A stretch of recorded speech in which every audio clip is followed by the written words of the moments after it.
to this computer. Good. So today is November 10th, 2025,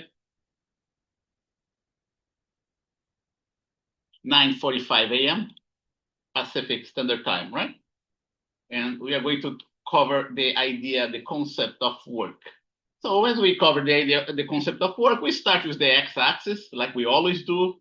We always use x and y axis in physics, and a mass m. Mass m. The idea of work is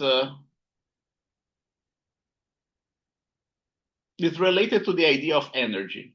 Okay, that's the idea of work is the core concept before we get into energy. The idea of energy is derived, comes from the definition of work. There's a mathematical definition, and then from that mathematical definition, we expand that to energy. So that's what I'm gonna write here in my notes. Okay. The idea of work is closely related to the concept of energy. Okay. In this case, work is the core concept that allow us to define the idea of energy. Okay, so the best way to define work is by a mathematical equation. Okay? That's the best way to define work. So let's see, and in order to come up with this mathematical equation, first let's take a look at the drawings. So suppose that you have an object of mass m, and we apply a force to this object, a force F. Okay, arbitrary force F. This force F makes an angle of theta with the horizontal. And on the top of that, this force also causes the object to move a given distance. Let's say a distance d. Okay? And I'm going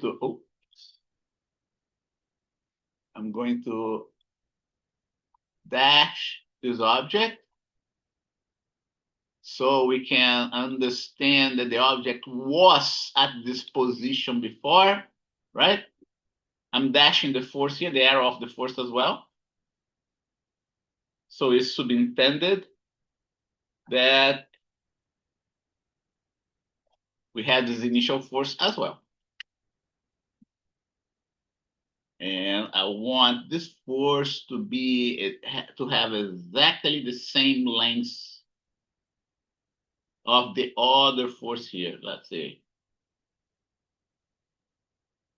Yeah, yeah, it looks like it does, right? Yeah, looks like it was shorter. It appeared shorter, but it's not shorter. Okay. So now what we are going to do, in order to define work, we are going to use the concept of the force, the concept of the distance, and the concept and the angle theta that you see right in here. Mathematically speaking, work is the component of the force along the displacement direction, multiplied by the component of the force along the displacement direction, multiplied by the distance traveled. Okay, that's how we define the concept of work.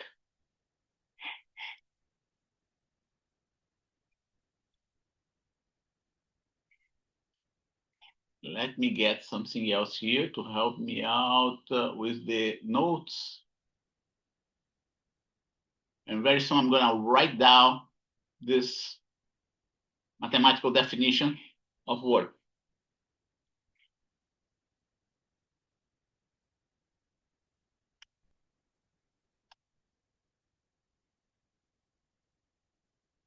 That's chapter 6. And by the way, that's chapter, we start concept of work, chapter 6.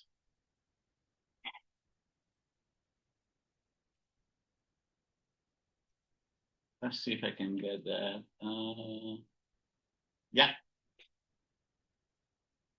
chapter 6. So in a mathematical sense,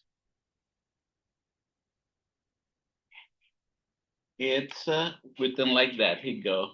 But don't forget, is the concept of work applies to a specific force. That's why I'm putting the subscript here, F, okay?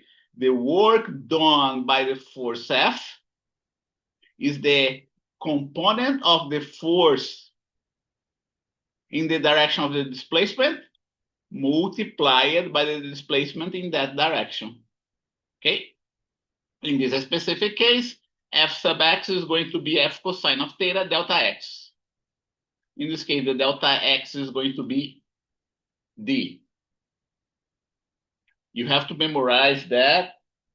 That's the best, because that's the best way of understanding the concept of work. It's a mathematical definition. And why do we define this idea of work, okay? There's a reason why we define this idea of work. It's just another tool in our mathematical arsenal to solve physics problems. Okay, the concept or idea of work allow us to solve physics problems in an easier fashion, an easier way, an easier fashion. As of now, we have been using the concept of force and free body diagrams to solve our problems, right? However, notice that force is a vectorial quantity, and I'm going to emphasize it here. It's a vectorial quantity, which is much more difficult to work with compared to scalar quantities. Force is a vectorial quantity. Work, the concept of work, is a scalar quantity. Notice, right? Notice that work is a scalar quantity. All right? For these reasons, the concept of work can be used to solve the same problems that we solve using the idea of force, the concept of force.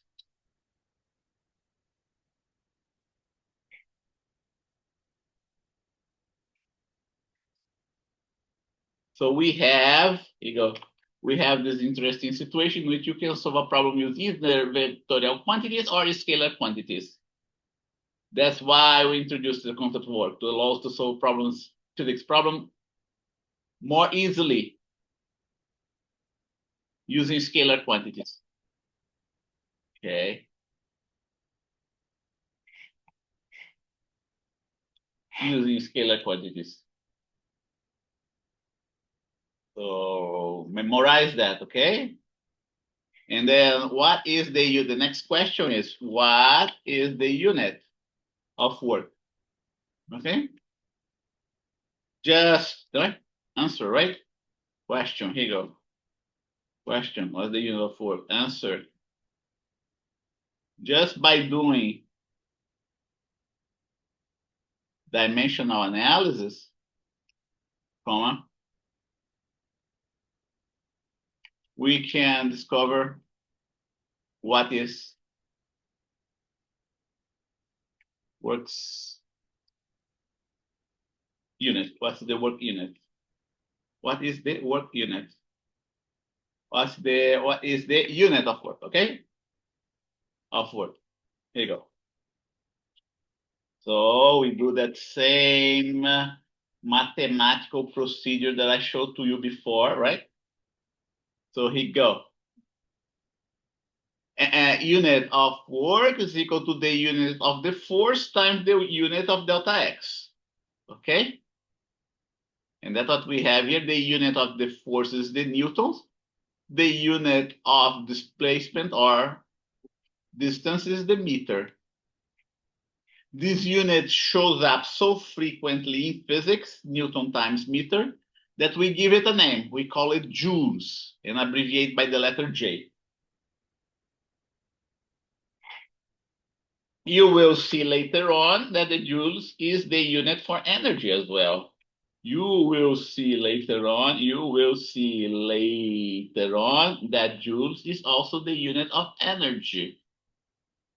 And so is the kilowatt hour. Okay, the kilowatt hour is also the unit of energy. The unit that commonly shows up in your electric bill, right?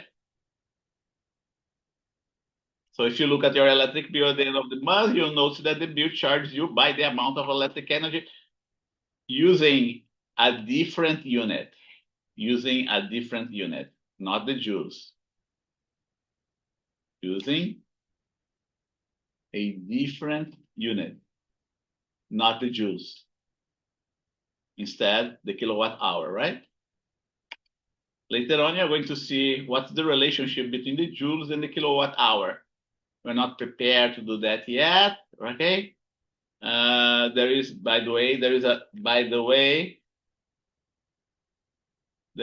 a mathematical relationship between the joules and the kilowatt hour. They're related to each other. Okay. But before we get into that, let's do a simple example. Okay. A straightforward example that anybody can do. Those are the simplest problems that you're going to see out there. A force of 1 Newton along the x direction is applied to an object which displaces, right? Which displaces 1 meter along the x direction. Find the work done by this force, okay? And now the situation, let's see, is like that. The situation is like this one here. Okay, 1 Newton along the x direction, and the object displaces 1 meter. Just a straightforward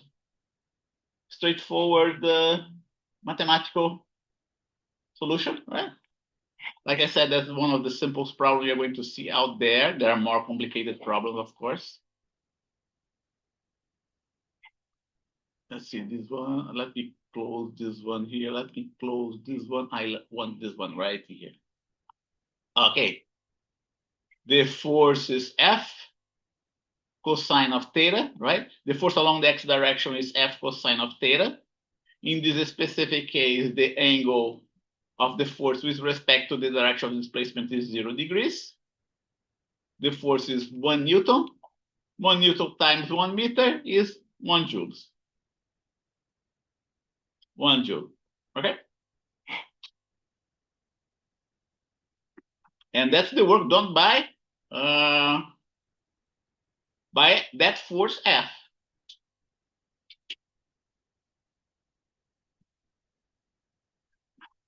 Okay, we can come up with another example, and now another simple example. Here we go. A force of 1 Newton,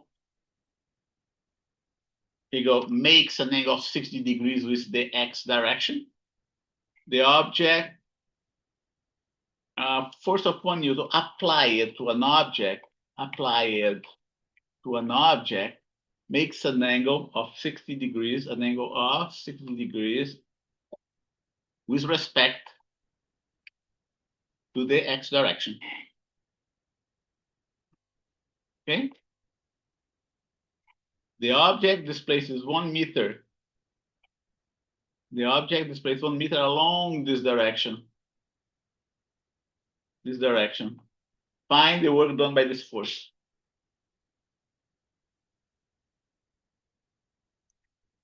and the work done by this force.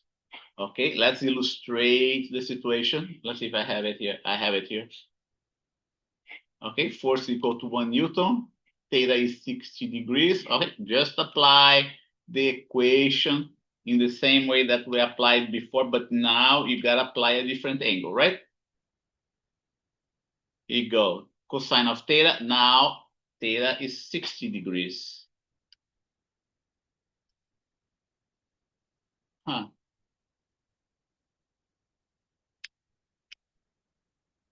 Okay. Here you go, 60 degrees.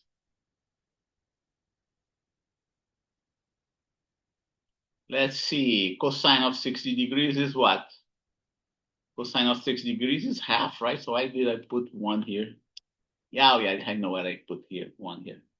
So cosine of 60 degrees is half, so you get just half of a joule.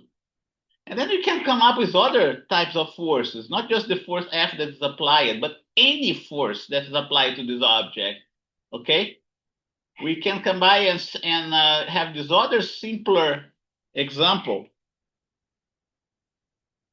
okay?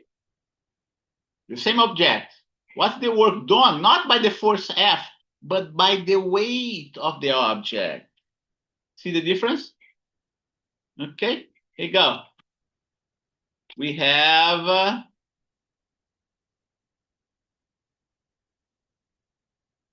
I'm having the normal here. Let's see if I can get, oh yeah, this one here. Here you go. Here we have the weight, right? And the object is being displaced at 1 meter distance. It doesn't matter how the object is displacing this 1 meter. What's going to be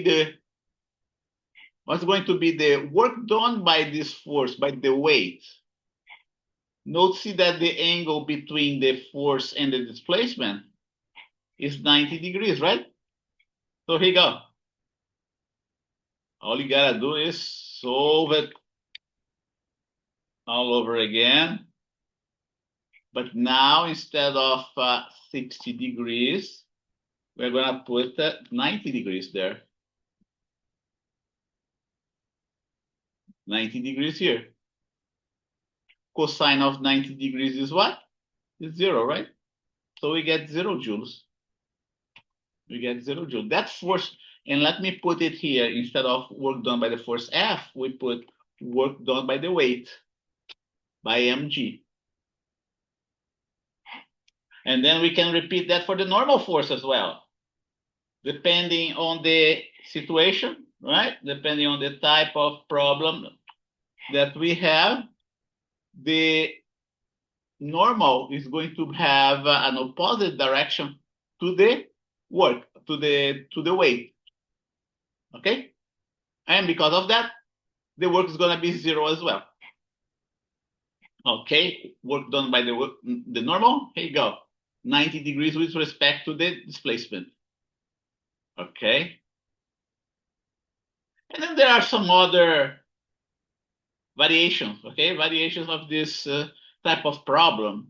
Let's see if I'm gonna come up with another one that's interesting, in which the weight, the work done by the weight, is not gonna be 0. It's gonna be something else, okay?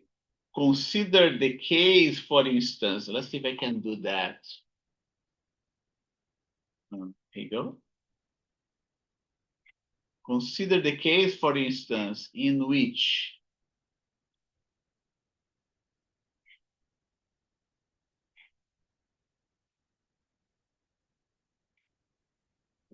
group, now I'm gonna rotate the thing, in which we have a ramp, okay?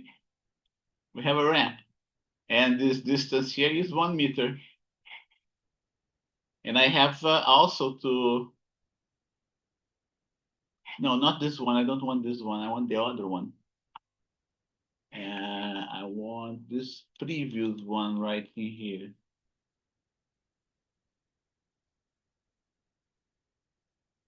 Let me just erase this one. Yeah. Okay, here you go, the weight. Why do I have mg here? I don't need the mg here. Okay. And then I'm going to put this block in a, oops.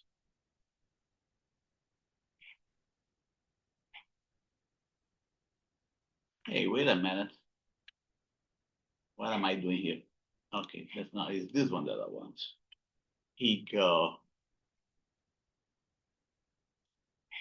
X, X. Let's see, this one goes away. And now I'm going to group everything and rotate it. Here you go. Let's see if everything fits here. This one is going to be MG. This is going to be my axis X. And this one here is going to be my axis Y.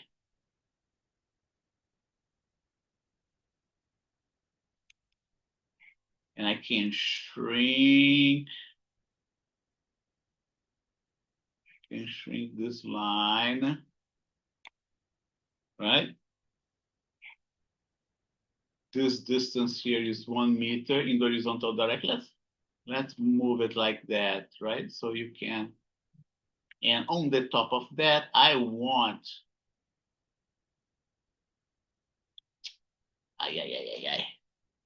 my mouse is giving me such a hard time lately. I should not know how to fix that.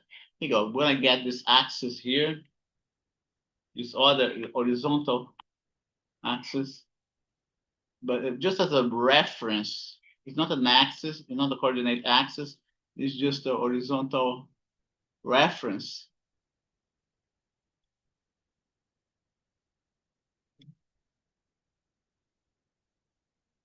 Let's see, right in here, yeah.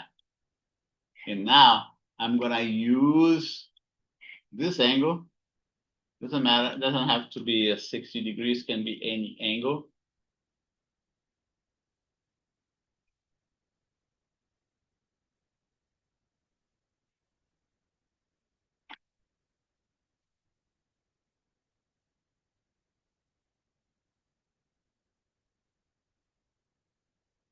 Let's see. Yeah, and then I have to shrink everything here. Let me shrink it everything so it looks nice. Yeah, shrinking. Yeah, better, right? Notice that my weight is in the wrong direction. Let us fix the direction of the weight. The weight is supposed to be in the vertical direction, right? Here you go. Weight is supposed to be in the vertical direction. Right in here, okay? This theta angle should be here. And now, notice, suppose that the object is climbing uphill. Somehow it's climbing uphill, right? Maybe there's a force here being applied to this object. That should be example number 5. Example number 5. Here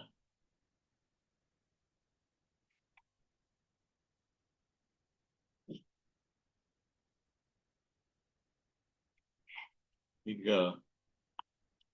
Example number 5. An object is on an inclined plane, and this places 1 meter along this plane, not horizontal surface. What's the work done? Not by the normal, but what's the work done by the weight of this object? Okay, what's the work done by the weight of this object? So here you go. The object is moving uphill, but notice that this force has a component that points downwards, downhill. Okay, notice that. And then there's something interesting about that. Notice, let me Let me copy that first. Snipping tool.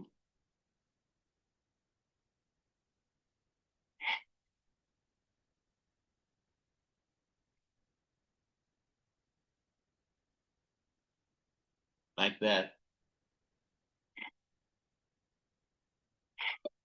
Play, paste here. That's the situation. One more student come in.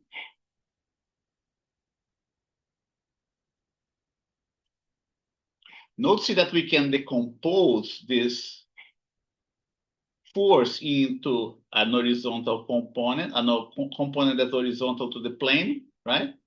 And another component that's vertical to the plane. So here you go. I'm going to do that right in here.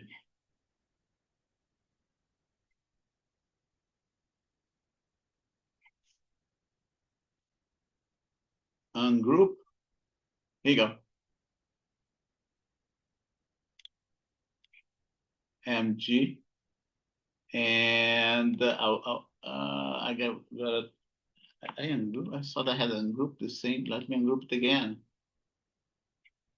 Ungroup it. Okay, good. Now that's going to be my horizontal direction. Okay. I have to shorten this guy. Oh, you know what? Let's use this one instead. Here you go. All right. We have an horizontal component that is like that. Let us shrink it a little bit. Oh.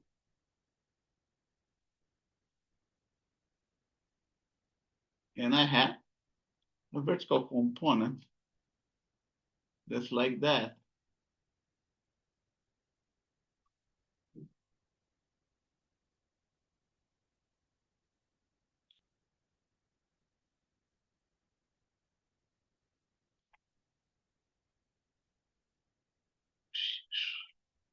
Stretch it a little bit. Compress this one a little bit. Okay? And now, if this angle is theta, this one must be theta as well.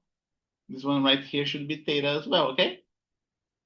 You can verify that just by doing a nice thought experiment, okay? Here you go. Let me just illustrate that for you. There's a nice thought experiment that you can do. I'm going to group this thing again, so you can understand where this 0 degrees comes from, right? Comes from. I'm gonna rotate, oops, not this one. I'm gonna rotate the other one. I gotta ungroup this one right here. Ungroup, okay? And now I'm gonna rotate this one. Oh no, why it's not, oh, I see, you rotated. Oh my goodness, that's not what I want. You didn't group it? Let's try to group it again. Just supposed, everything was supposed to rotate in the same way. Let's see if it rotates now. Yeah, now it does. Okay. As I rotate this, I'm gonna do it again. I'm gonna ungroup this guy here, and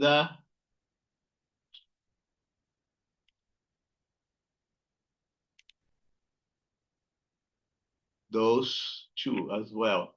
Ungroup it.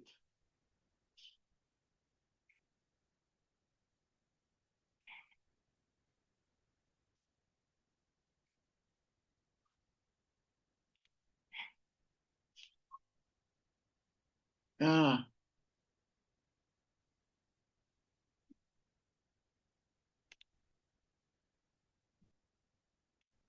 okay. Let's see if I can group it back, and then we rotate. Let's see.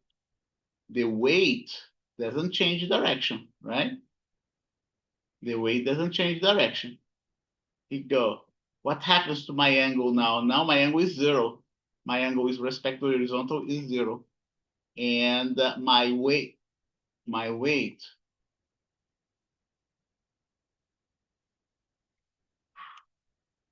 bring to the front. My weight is going to be something like that, right?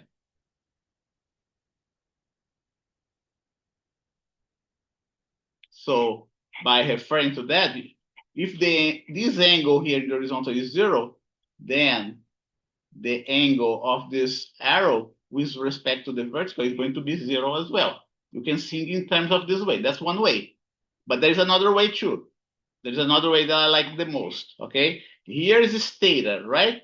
Here's a theta angle. And I'm going to do something else. I'm going to transport this right angle triangle right here to this place.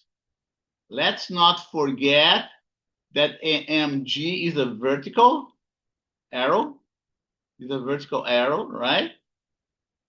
If it is a vertical arrow, it means that the angle between this arrow and the horizontal direction is going to be 90 degrees, right? We have this triangle here, 90 degrees, this triangle right in here, right in here. If this one is theta, this one must be 90 degrees. And if this one is 90 degrees, this one has to be 90 minus theta. 90 minus theta here, right? This angle is 90. Consequently, this angle here must be theta. That's how you figure that out. Just by studying your triangle, your right angle triangle. Okay? Okay, under this situation, so now we are going to have a component of the force that's downhill, and the object is moving uphill. Okay? A small component of the force that's F sine of theta. Because you have a component of the force that's F sine of theta, now the work done by the wave, okay, here you go.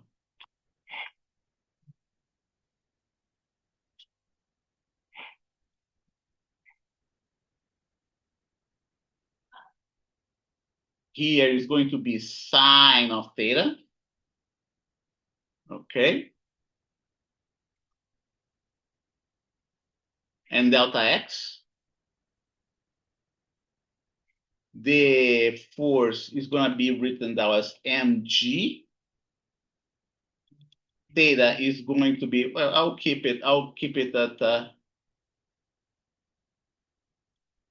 theta. And you know what? I'm going to do a d. I'm not going to give a numeric value for the d. So we keep everything in terms of in symbolic fashion, okay? In the symbolic fashion. So copy that, and then I will have to replace that other illustration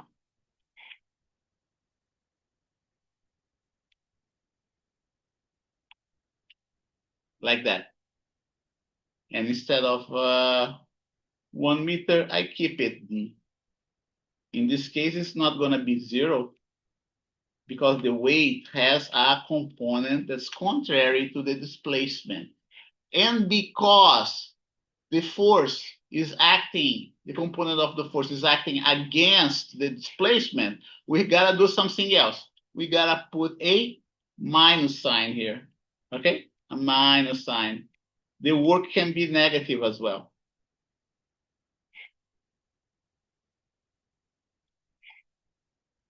Okay, minus mg d sine of theta. So there are situations in which the weight can contribute to the work.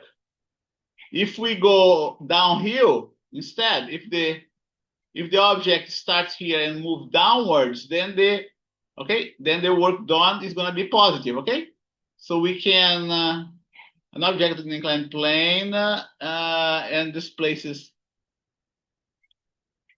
a distance d uphill along this plane. What's the work done by the weight of the object, right? So that's one way of solving this problem. Well, that's one problem. Now, what about I'm gonna show you another one, very similar to this one, but now the object is displacing downhill along the plane. An object is on an inclined plane, and displaces a distance d downhill along this plane. What is the work done by the weight of the object, right? So now that the component of the weight is in the same direction as the displacement, now the work must be positive. Okay, positive here, positive here, positive here. The formula is going to be the same, just with the negative sign, switch it from negative to positive. Okay, so how many examples? 6 different examples. Put it here, example 6. We can have more. We can have more examples. Let's see.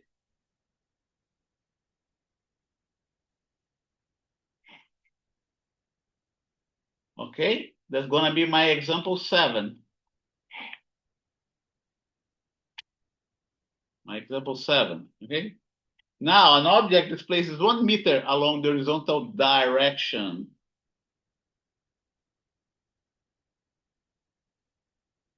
I don't need that. An object displaces 1 meter along the horizontal direction. Let's see. Wait a minute. I did something stupid here. Let's see. Yeah. This one doesn't belong here. It belongs below here. Here you go. What's the work done by the following set of forces? Now we can come up with problems too, in which we define a force as being a set of forces. The normal, the weight, and a force F applied to this object. In this case, this force F is along the X direction is equal to 1 Newton, right? What's the work done? Okay.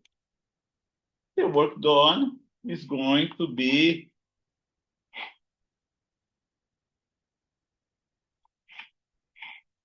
the work done of each force separately. Okay? I'm gonna write that down here. It's gonna be the net force, right? It's gonna be the work. Yeah, okay. It's gonna be the net force because there is no other force in addition to those 3, right? Normal, mg, and f. Displaced along a horizontal. Let me emphasize that the frictionless surface. So there is no doubt that there is no friction here. What's the work done by the following set of forces? The normal, the weight, and the force.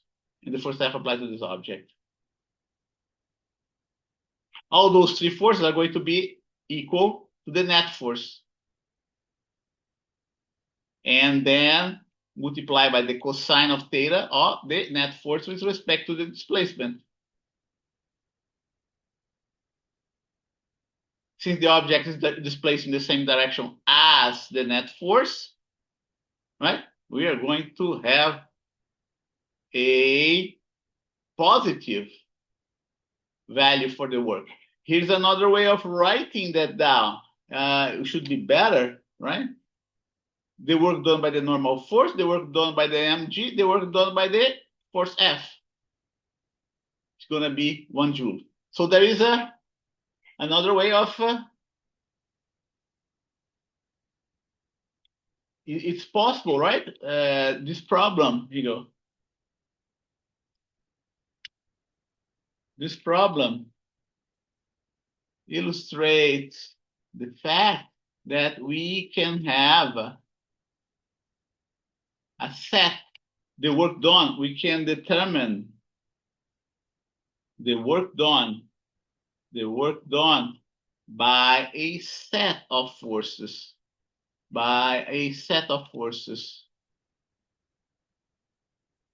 In this case, the set of forces is equal to the net force. right? Happen to be the net force. So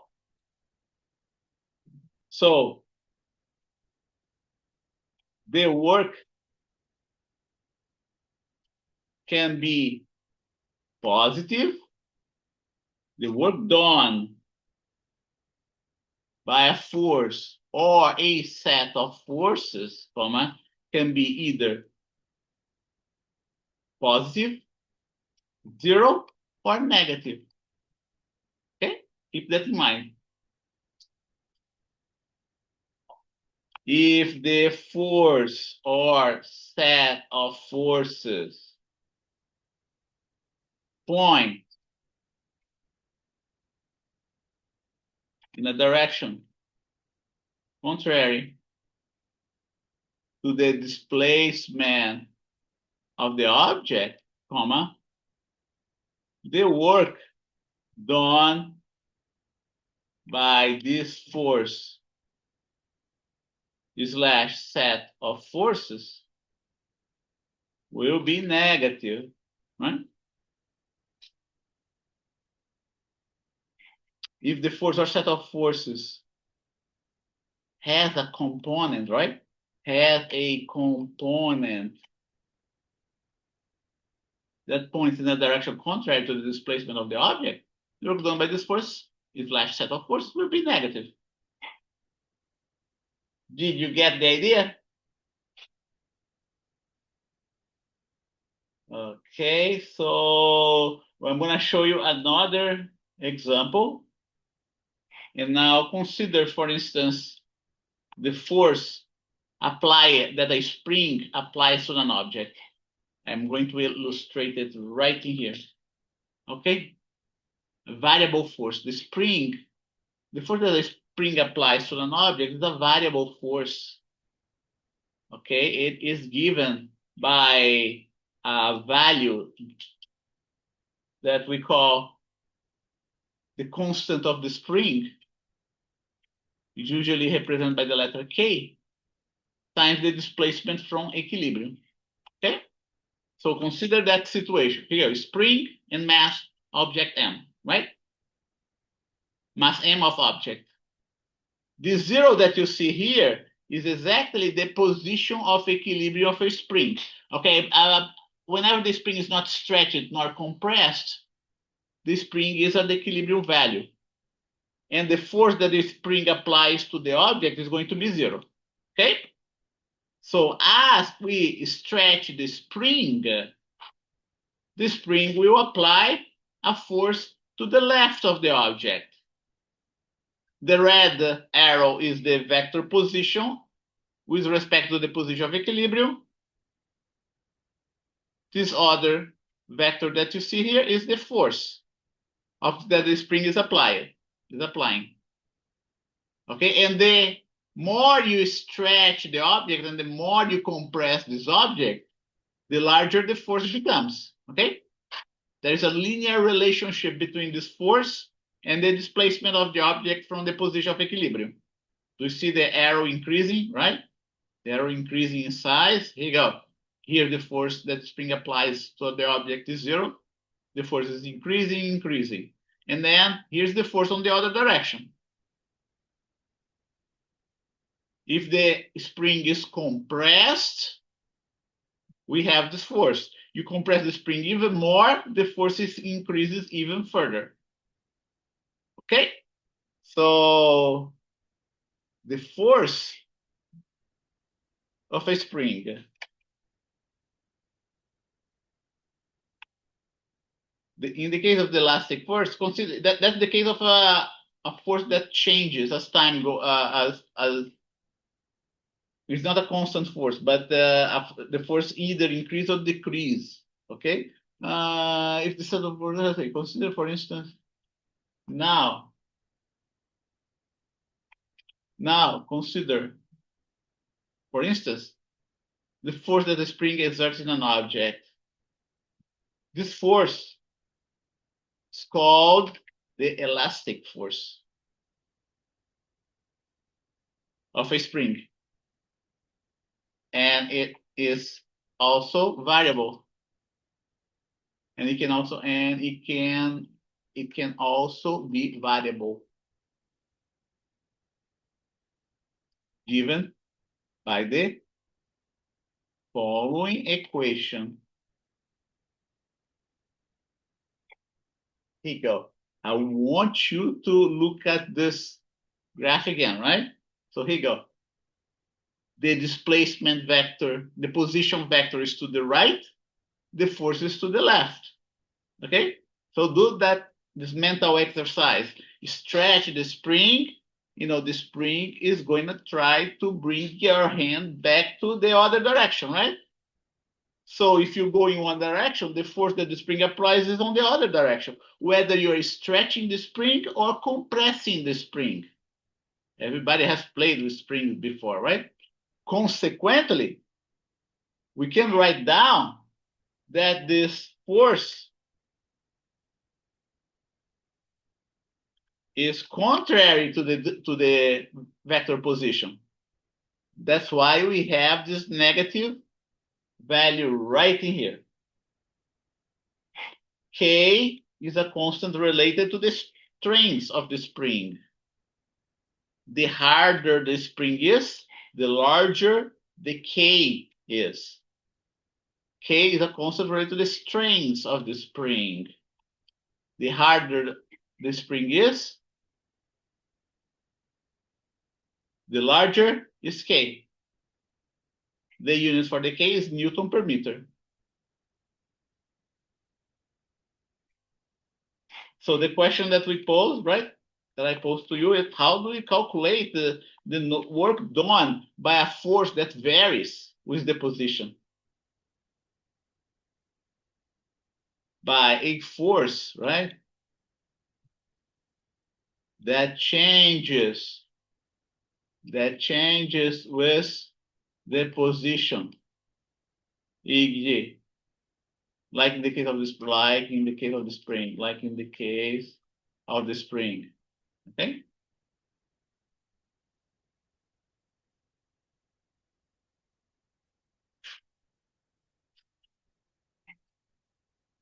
Because it's variable, right? How do we calculate the work done by a variable force? By a variable, let's put like here, variable force that changes the position, like in the case of the spring. Don't forget, that's 1033, right? Yeah, 1033. Note the following, right? The work done by a force, by a given force, is the force times delta x. But in this specific case, this force is a function of x. It's not constant. There is a way to calculate that. Okay, when we have this type of situation, here you go. What we have to do, okay? Notice that first, before you go to the variable force, right? Notice that when we have a constant force, we can say that the area below this graph here of the force is equal to the work done by this force, right? Here you go, f sub x times the distance x. The same type of procedure applies to a variable force, like the force of the string, the elastic force of a string. The elastic force of a string, here's the magnitude actually, right? I'm gonna emphasize that this is the magnitude.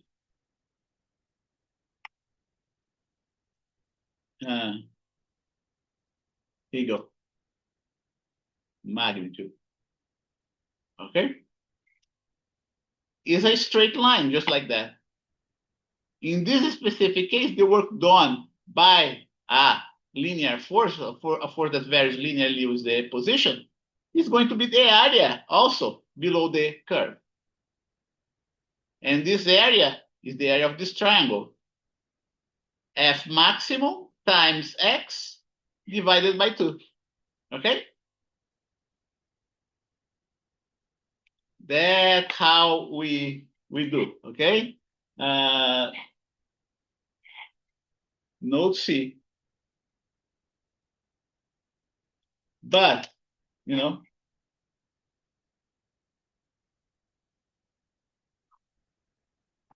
but this work is also the area under the curve f sub x versus x, which ends up being the area of a rectangle. In the case of the elastic force, which varies in the case of the elastic force, which is variable, changes its position. The area under the curve will be the area of a triangle. And the work done by the elastic force is going to be half the maximum force times the delta x, which is the displacement. Okay? So it's 10:36 right now. And let me document what we have done so far. So here you go. Work done by a constant force. Work done by a variable force. That's what we did. So I cover section 1 and section 9. And then we're going to cover everything else in between. Okay, I thought it was better to do that in this way. And any questions? There is no question. Let's take a little break now. You go break. Not 10 a.m., right? It's 10:37 a.m. 10:37 a.m. To 52 a.m. Okay. So see you in 15 minutes.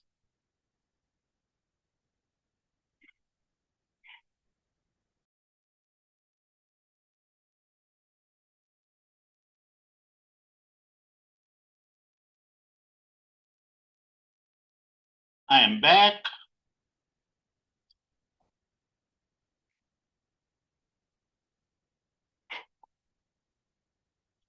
And now let's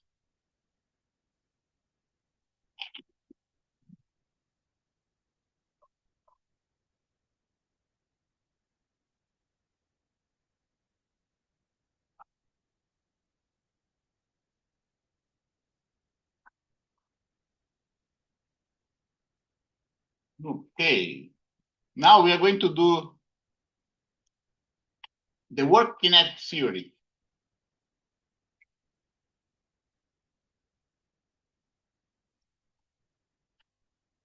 We're recording here.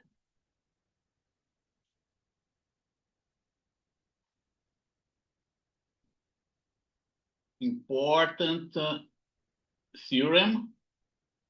Let's talk about the work kinetic theory. Let us talk about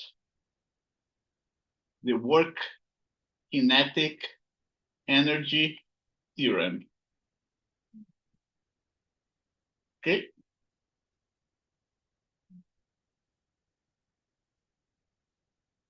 Notice that we are starting to talk about energy, right? And kinetic energy in the above, okay? Kinetic in the above, kinetic energy is just one type of energy. That energy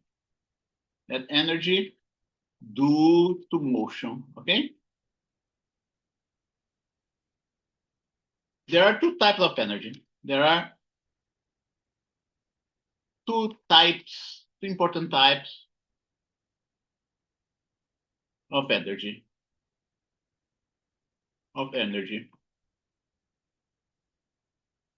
One, kinetic energy, which is energy due to motion.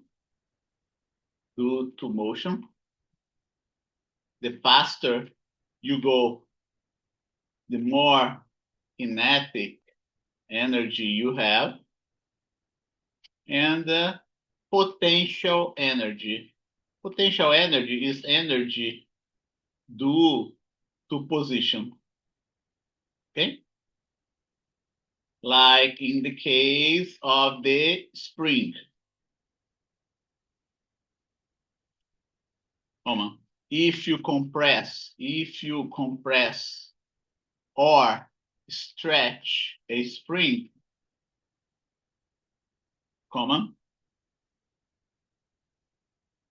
you store potential energy in the spring because of the position, right? Of the position of the, let's say, of the extreme of the string, right? Of the spring. Okay? Potential energy. Energy due to position. Examples, okay? Examples. In the case of spring, in the case of spring,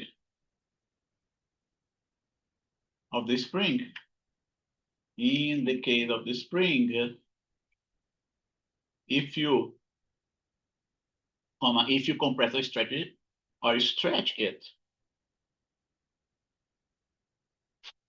you store potential energy because of the position of its extremity, okay? Of its extremity, right? In the case of an object that climbed a inclined plane, you are also adding potential energy. You store, okay, you're adding potential energy.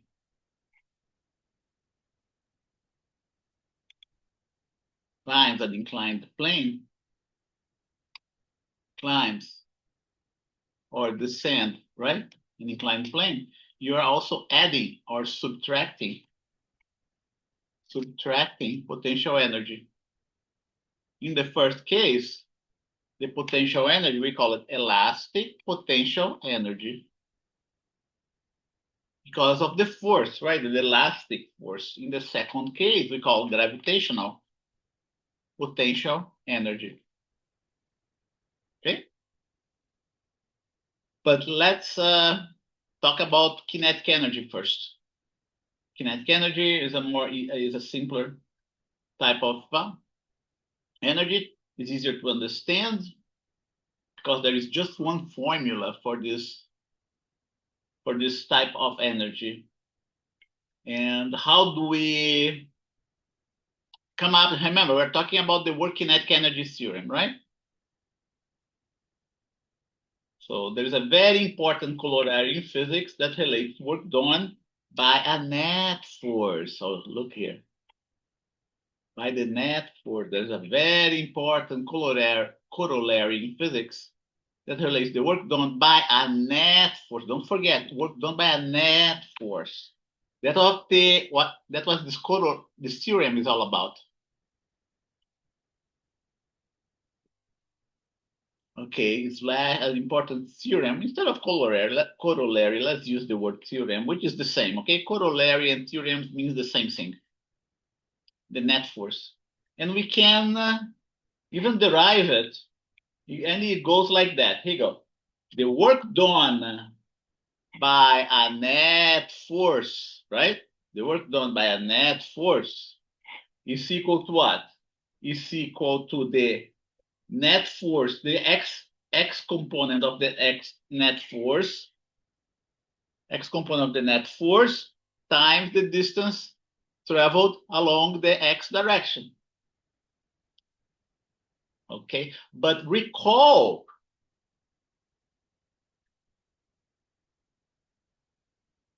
recall that there is also a relationship, okay? Look at this delta x here. Look at this delta x here.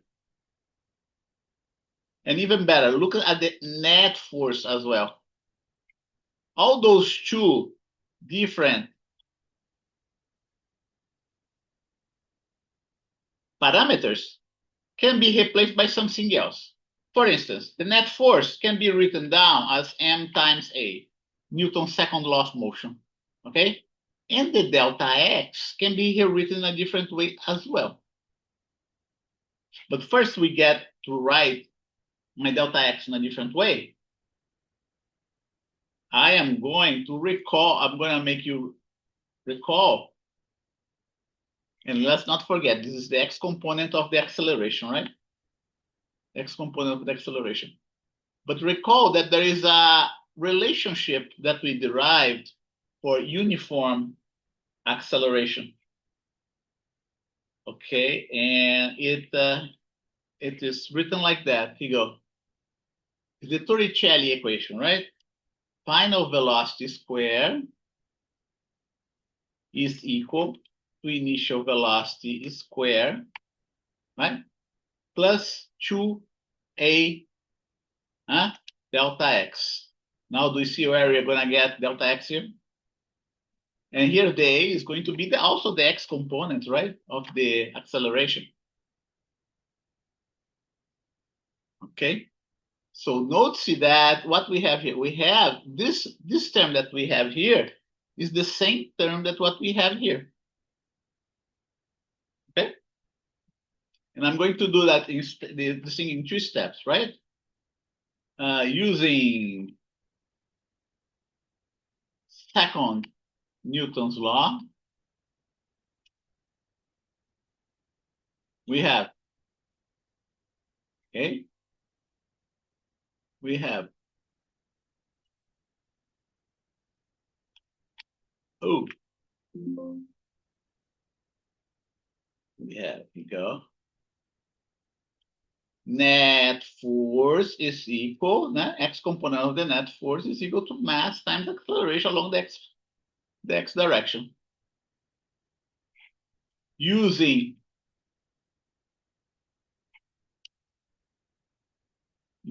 this relation in the equation for the work, the net force, you go, right? We get something like that.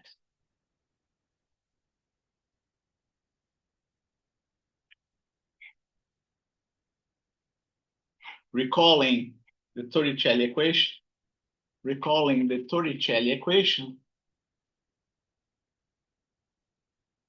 we have, and then I'm going to emphasize those 2 terms because those 2 terms also occurs in the Torricelli equation. Okay, here writing this in terms of the other parameters, right? What we have, here you go, v square minus v naught square divided by 2.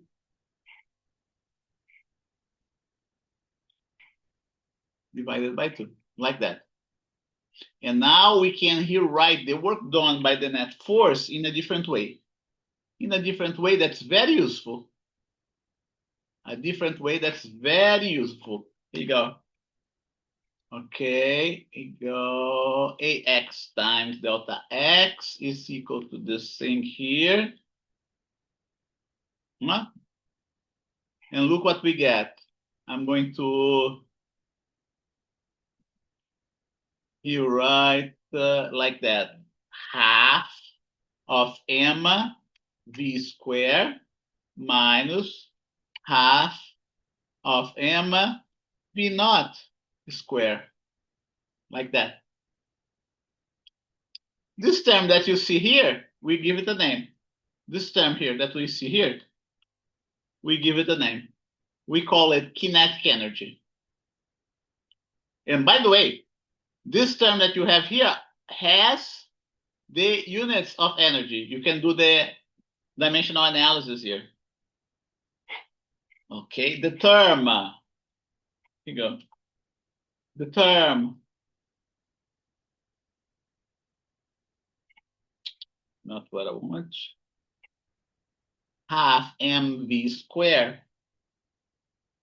is given a name. The term has units of energy, which is the joules, and is given the name of kinetic energy, energy due to motion, or energy due to motion. Okay?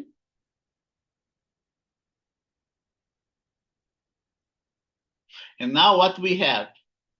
We call this guy here, since this guy is related to the final velocity, we call this term here the final kinetic energy. Since this term is related to the initial velocity, we call this term here the initial kinetic energy. Okay? So we can go ahead and here write that equation as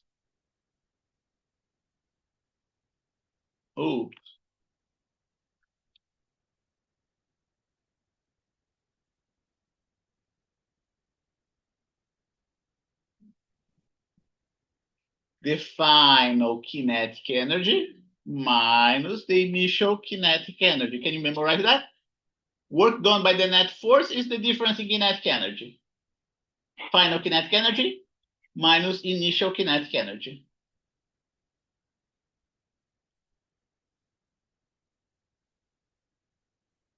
And then we can come up with some neat problems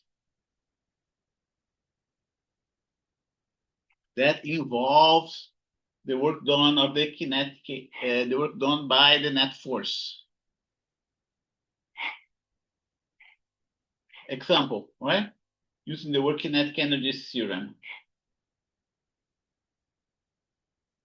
Example using the work kinetic energy theorem. A car is moving the freeway with speed v. The driver then applies the brake and comes to a full stop in a distance d. What would be the new stopping distance if the car was moving at twice the velocity, at twice the speed? At twice the speed. Okay? Assume that everything else is the same. Assume that everything else is the same. Everything else is the same. You know, the braking force, the asphalt, right? Etc. The car, the tires, etc. Okay, so for the solution, this rather straightforward solution. You can solve this problem using the kinetic energy theorem, assuming that both the force and coefficient kinetic friction are uniform. Oh, you gotta assume that both the force and coefficient kinetic energy are uniform during the stopping distance, during the stop, independent of the speed of the car, right? Let's see, assume that everything else is the same. The braking force, the asphalt, the car, let's see, the coefficient of kinetic friction.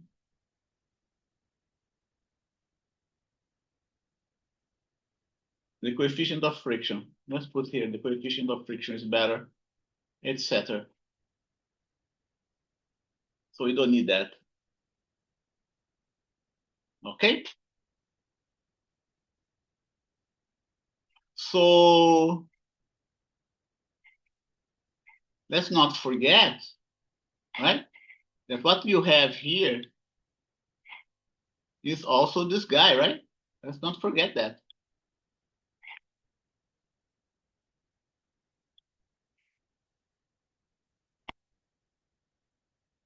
Here you go. There's also this guy, which, by the way, is this guy here.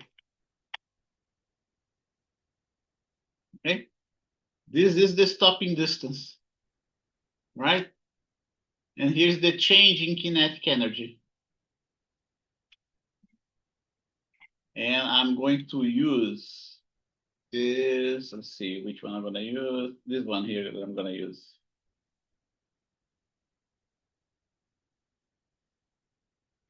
You know, I'm going to use this one here.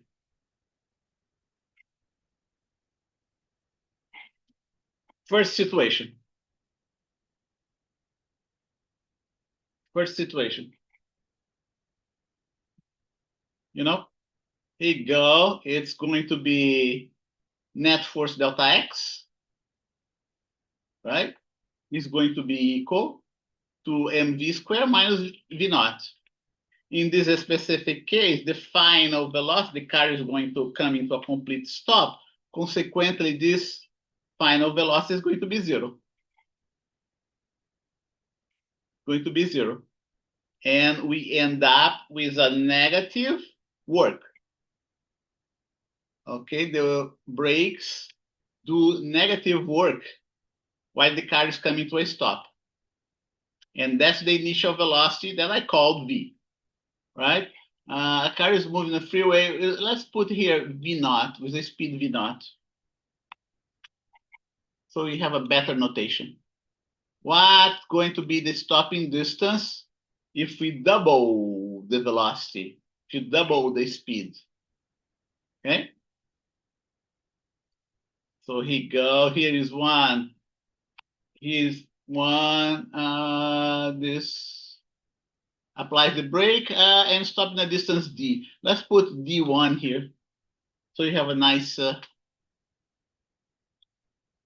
notation again. Okay. So my delta X is going to be D1. Okay, my delta X is going to be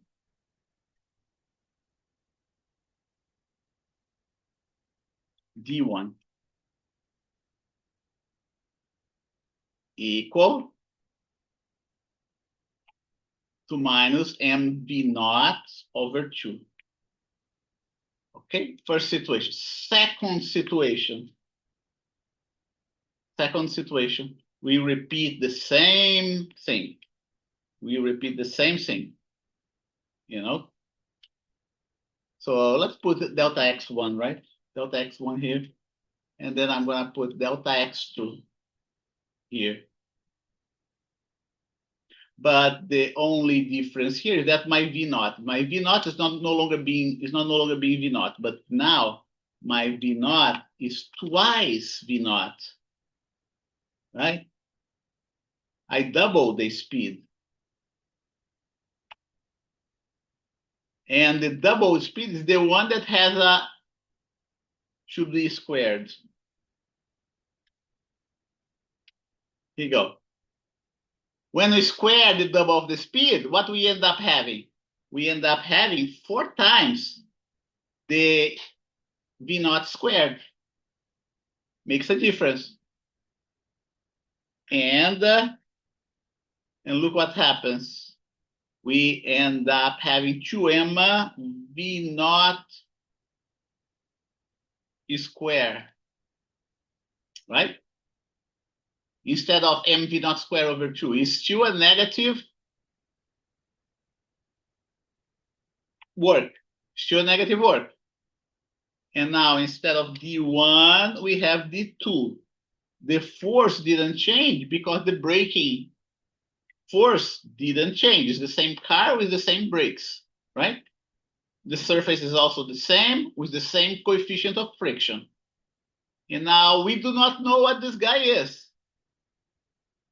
But we don't need to know what this guy is. We do not know what the mass is either. We do not know what the mass of the car is either. But we don't need to know. Why is that? Okay? Why is that? The braking for the, let's see, what would be the new stopping distance? That's what we want to know. The new stopping distance, D1, D2. D2.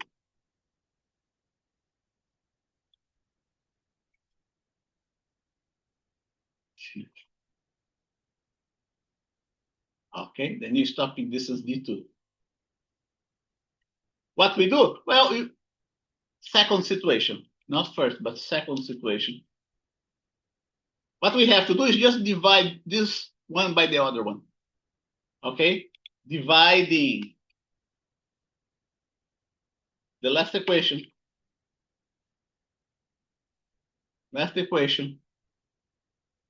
by its former counterpart, we get, I'm going to divide that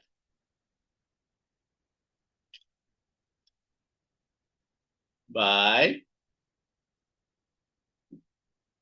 that. Okay, so here you go.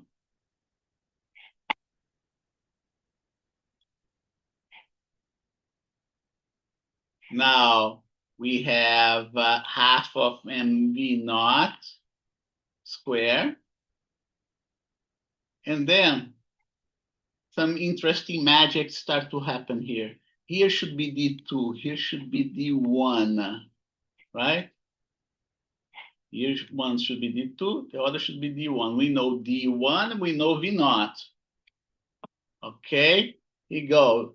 F net cancels upstairs and downstairs.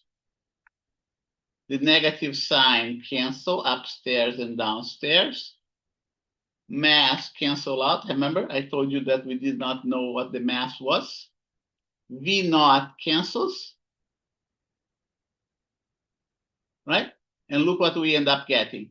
We end up getting with the factor 4. So the distance, the new distance end up being equal to 4 times the previous situation.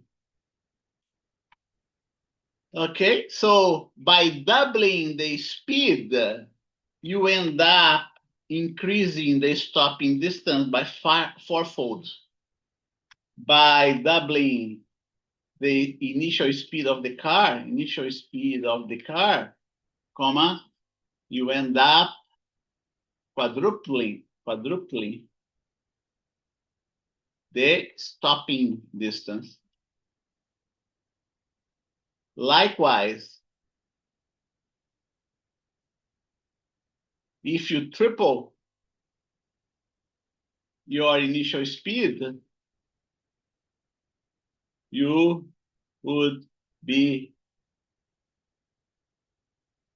increasing your stopping distance by 9-fold. It goes with the square because it goes with the square of the speed. Okay? That's why it's so important. That's why it is so important to stick with the speed limit. The faster you go, the more dangerous it becomes, right?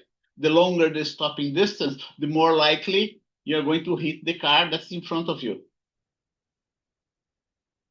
Speed limit. The faster you go, the longer is the stopping distance. And the more likely is for you to hit the car in front of you. That coming from the working at energy theorem. And by the way, police officers know about this type of thing, okay? Know about this formula, and they use that formula exactly to find out what the speed of a car in an accident. Police officer, likely it is for you, okay? Police officers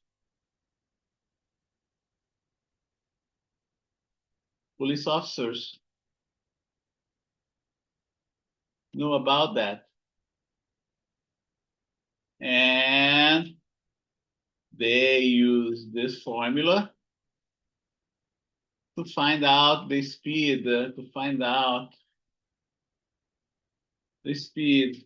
of a car just before an accident, especially a car that leaves a tire imprint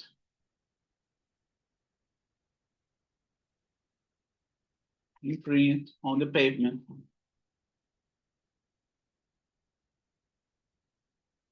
Tire imprint on the pavement. Okay?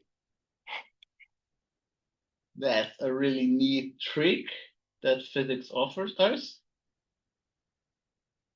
And that's the work kinetic energy theorem. Okay? Times that should be 11:22. Let's see if we can have a break. 11:22:25. Yeah, let's go a little bit longer, a little bit more than that.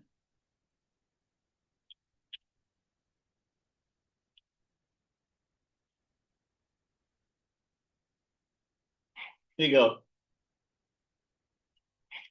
Let me repeat that, okay? Let me repeat that. If you double your speed, the stopping distance will be 4-fold. If you triple your speed, your stopping distance will be 9-fold.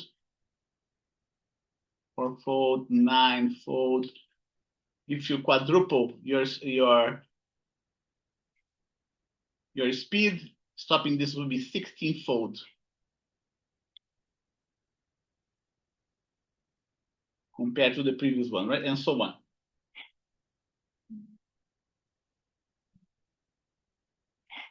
And now that we've finished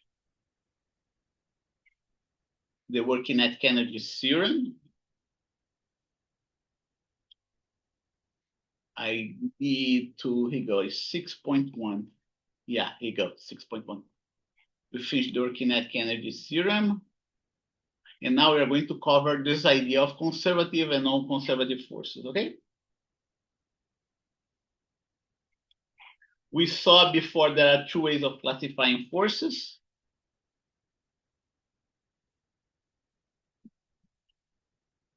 There are two ways of classifying forces. Either the contact force or a non-contact force.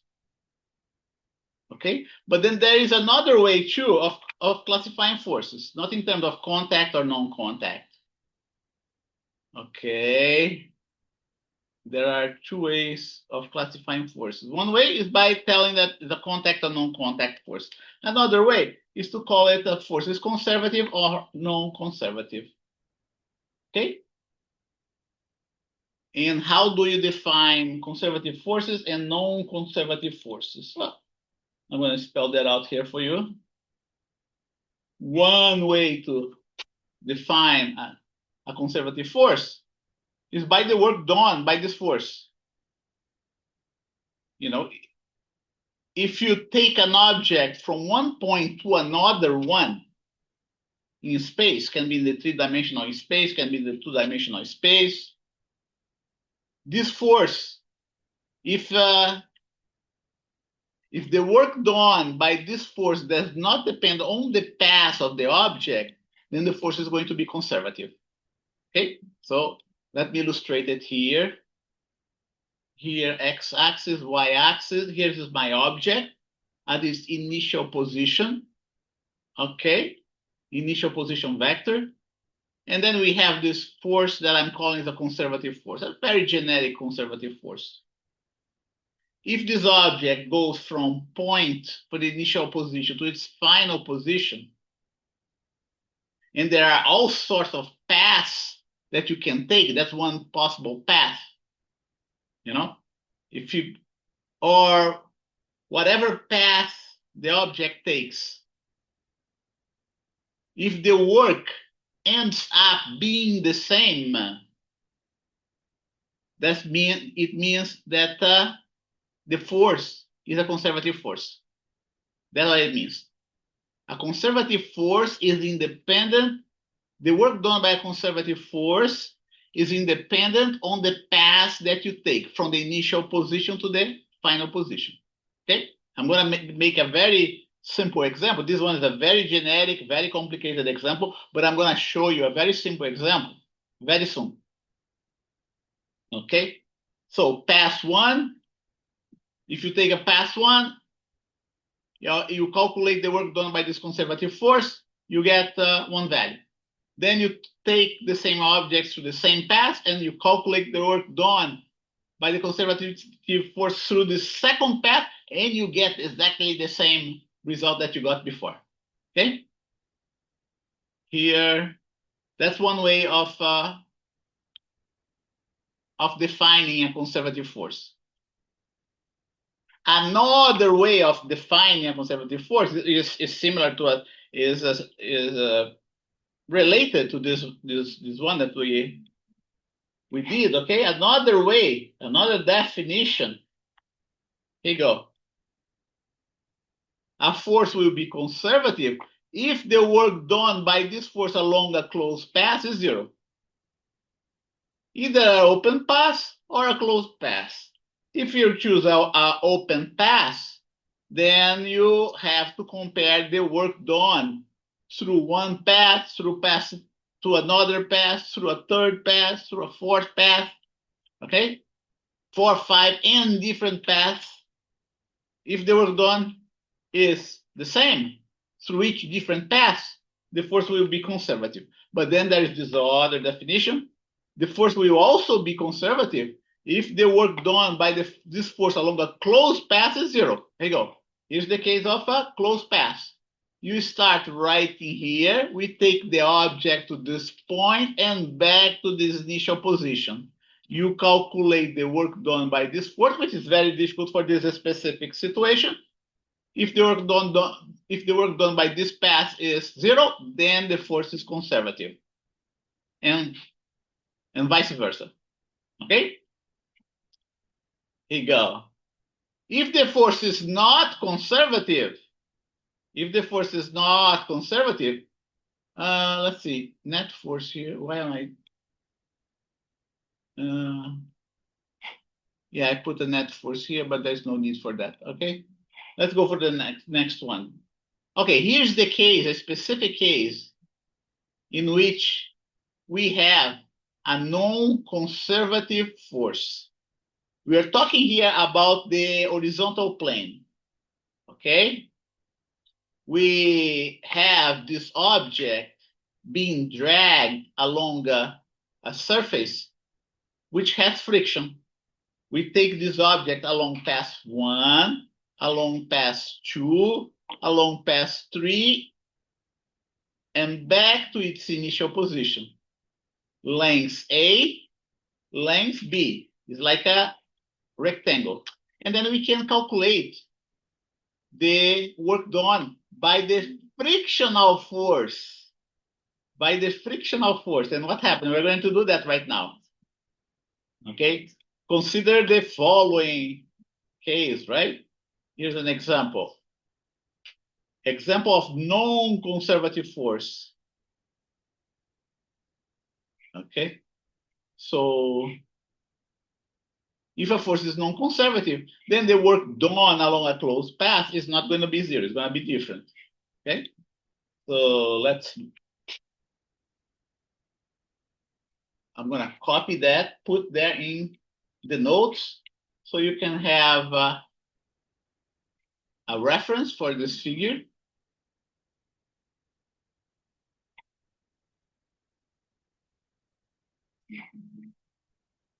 Go back here. Example. And then here you go. I just defined what a conservative force is, right? A force will be, here you go. A force will be non-conservative. Non-conservative. Gosh. If the work done by this force does depend on the path of the object, right? That's dependent. I'm gonna emphasize here, not depend. Is zero, right? A force will be non-conservative if the work done by this force along the closed path is different of zero, is different of zero. And then I'm going to emphasize the word difference, different. Example of a non-conservative force.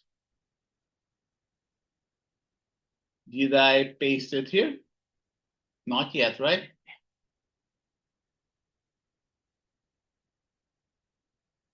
Here you go. So given, here you go, this object is moving along a rectangular path of size A and B, okay? Length B right here. And it is subjected to this coefficient of friction F sub K. Find the work done by the frictional force. Find the work done by the frictional force. It's not difficult to do that if you memorized the definition of conservative of work done, right, by a force.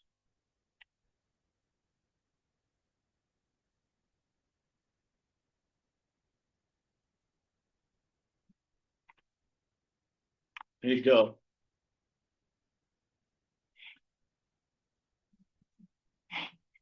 Solution. Now, solution, here you go. The work done along path number one, I put it capitalized here. Here, path number one. Path number two. Path number three, path number four. The work done along the path number one is going to be the force times the distance, right? The distance is A. The force is contrary to the distance, to the displacement. Consequently, we have this negative sign. And the same thing applies to the other path. F sub K times B with the negative sign. F sub K times A with the negative sign. F sub K times B with the negative sign. That's straightforward, right? Net work done. Here you go.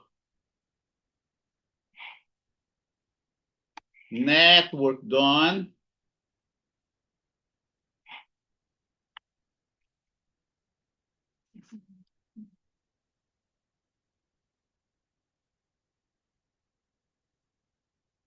Capital W is the work done along path one, work done along path number two, work done along path number three. Did you see that it's different of zero already? Work done along path number four, right? Work done along path number one and three are the same, minus F sub K times A, minus F sub K times A. Work along the path number 2 and 4 are the same, is minus F sub K times B, minus F sub K times B. We sum all of that and we get what? 2 minus 2FK times of B and 2FK times A. Right? Different of zero, which is, by the way, is different of zero. So from this result, we can conclude that the force of kinetic friction is a non-conservative force. From this exercise, we may conclude that the force of friction is a non-conservative force. Okay.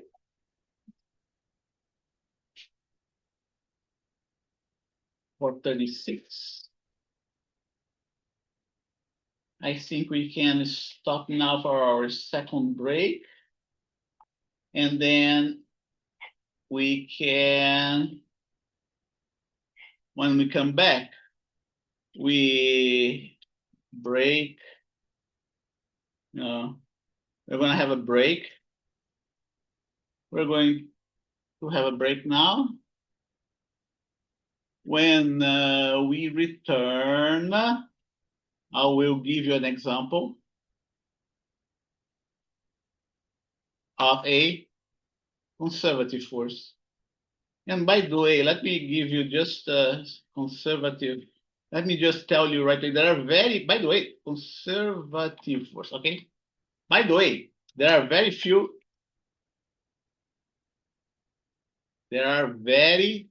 few conservative forces. Okay, I'm going to tell you right away which those forces are. The gravitational force, mg, is a conservative force. The gravitational force obtained from the law of universal gravitation, which is a different formula. Okay, the different formula, but mg is just a special case of this one. Okay, mg is just a special case of this more genetic relation. Which other forces is conservative? The elastic force.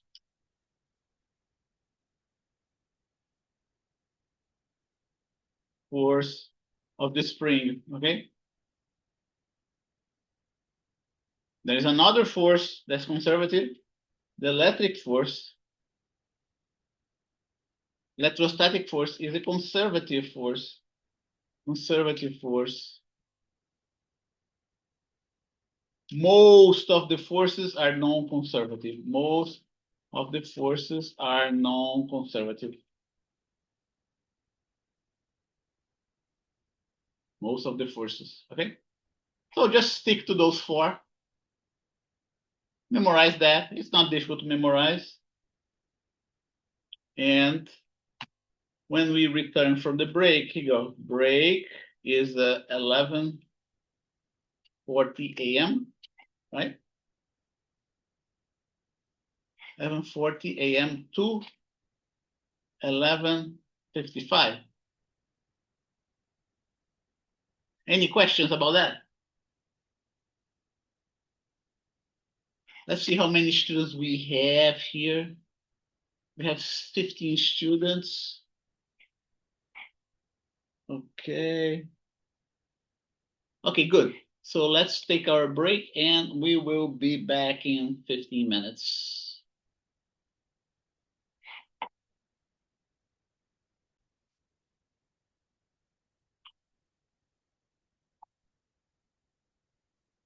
All right.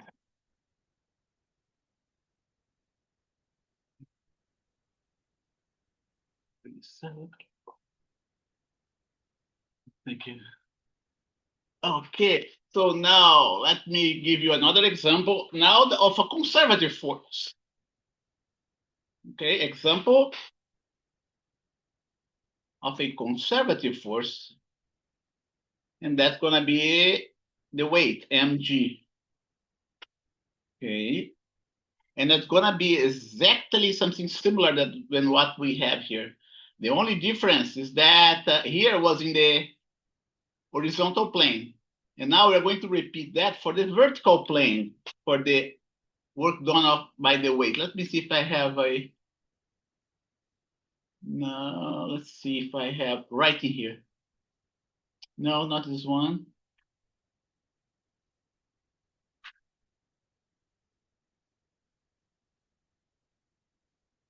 Yeah, I'll have to do that from scratch.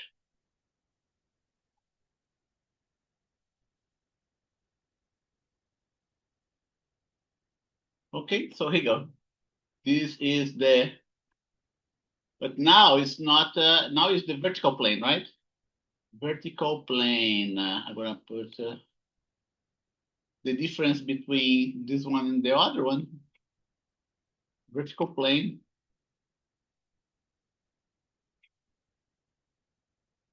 Aptus body. Why? 36. Okay. Let's make it 36. Here you go. Vertical plane. Horizontal plane. And the other one here is the horizontal plane. Horizontal plane. Non-conservative force.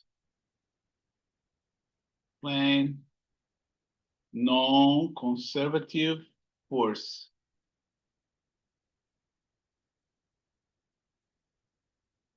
Non-conservative force. Okay, and the other is a conservative force.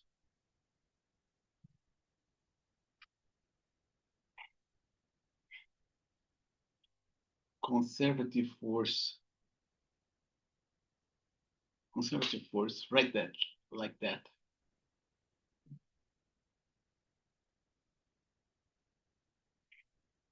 Okay, but now the force is going to be different. It's not going to be the force of friction. It's going to be the mg. And the mg does not change direction. Unlike the force of friction, it does not change direction. It's going to be in the vertical direction. See the difference? Very important difference. Okay, it's going to be downwards in the vertical direction.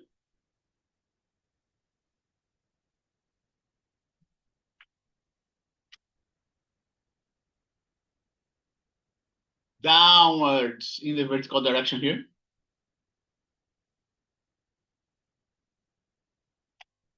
Downwards in the vertical direction here, right? And that makes a huge difference. Just by changing the direction of the force, it may end up becoming a conservative force. Here you go. All the way right in here. Pass 4, pass 1, 2, 3, 4, right? And we are going to keep on making reference to this drawing as we solve the problem little by little. So, and what I'm gonna do, I'm gonna copy and paste this one as well.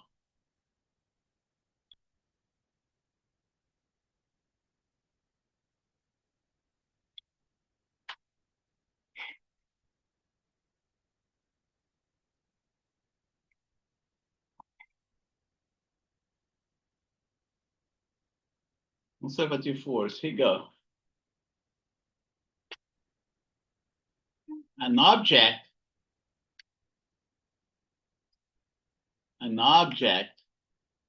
of mass m is taking along a closed path in the vertical plane. Calculate the work done by the weight of this object. Okay? And then we're going to go for a solution here. It's going to be very similar to what we have in the previous one. Not completely the same because the situation is different, right? So here you go. First, the object moves in the vertical direction along a length A. And the work done by the weight is going to be negative because the force is downward, but the displacement is upward. So we can put here mg times A with a negative sign, right? Then the object moves in the horizontal direction with the weight pointing in the vertical direction. Consequently, the work done by the weight along this path, you already know that's zero, because the weight makes an angle of 90 degrees with respect to the displacement. In the next one, the weight is helping the object to move downwards because the weight is the same direction as the displacement. Consequently, it is going to be a positive.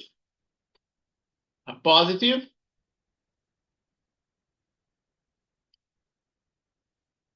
Going to be a positive work.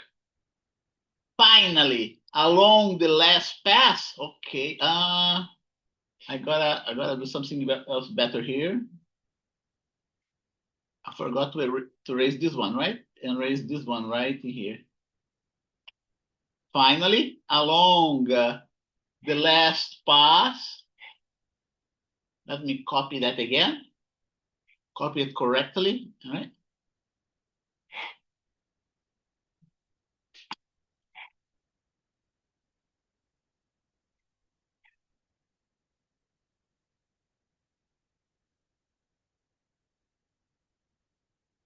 Finally, along the last horizontal direction, pass number 4, the object is moving along the horizontal direction and the weight is in the vertical direction. So consequently, the work done by the force along path number 4 is going to be 0 as well. And now all you have to do is to replace those values in this equation here at the bottom, W1 plus W2 plus W3 plus W4, where W1, W2, W3, and so on is the work done by the force. MGA here is 0. I'm going to put plus 0. The next one is going to be plus MGA. The last one is going to be 0. And then what we end up getting? We end up getting this guy cancel with this one. We end up getting 0. Okay, so this is evidence that the weight is a conservative force. Okay, we could do for the other ones. We could do for the spring as well, right? But I want you to do that. I want you to do that on your own. Okay, so here we go. We are done with conservative and non-conservative forces.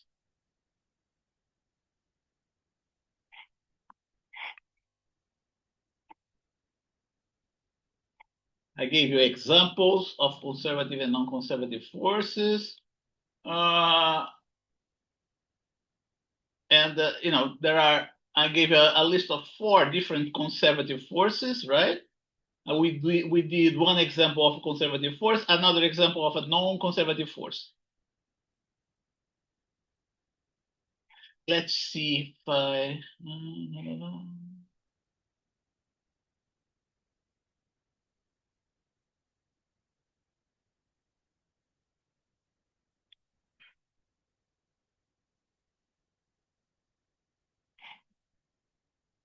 The next thing we are going to talk about is the gravitational potential energy. I'm going to italicize here. 12:06, we still have 45 minutes to go. Okay. There is a reason why we do this definition of conservative and non-conservative force. Okay. We do this definition, we come up with the definition of conservative and non-conservative force because of the other type of energy, because of the potential energy. Okay. You already know there are 2 types of energy. One is the kinetic energy, and then the other one is the potential energy. And the definition of the potential energy is closely related to the idea of conservative force. That's why we talk about that. Before we introduce potential energy, we have to talk about conservative force. The definition of potential energy is closely related to the concept of conservative forces. That's why we discuss conservative force. Conservative and non-conservative forces. Okay? One more thing. Forces that are conservative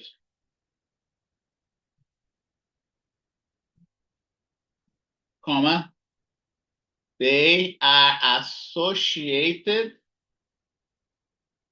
with let's put a potential energy. Okay? Whereas non-conservative forces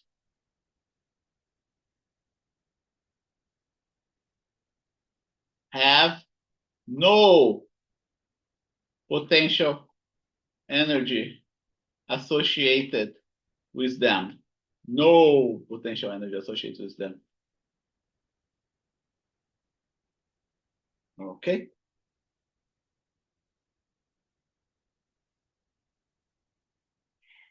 Potential energy is energy associated with the work of conservative force.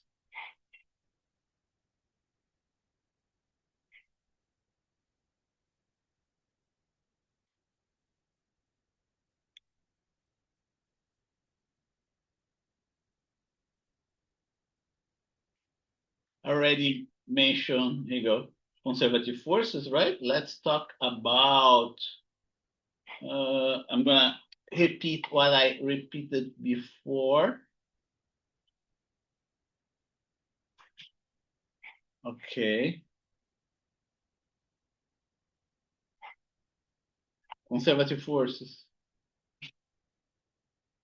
Example of conservative forces, right? The weight nearby the surface of the Earth. Okay. If we are talking, let's put lowercase w so you do not mistake it by the work. The weight of a given mass according to universal law of gravity. Don't forget, this mg here is a special case of this one here. Elastic force. And then there is another force that I mentioned to you that we're going to learn in physics 7. Okay. Elastic force.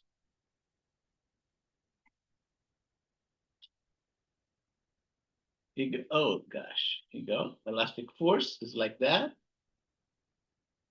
And the weight, not the weight. Let's see, 1, 2, 3. What am I doing here? Okay, the electric force, which has a relationship very similar to that of the gravitational force of two charges. The weight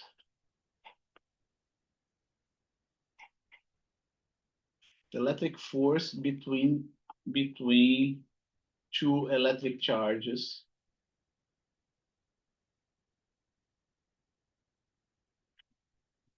Okay, and I'm gonna put not sub G, but sub E for electric. And instead of big G, is going to be another parameter, K prime, not that same K that you saw before, but a different K, okay? Here we're gonna have charge Q, big Q, charge lowercase q, and R squared, and R is the distance between the two charges. You can see it's very similar to the law of universal gravitation.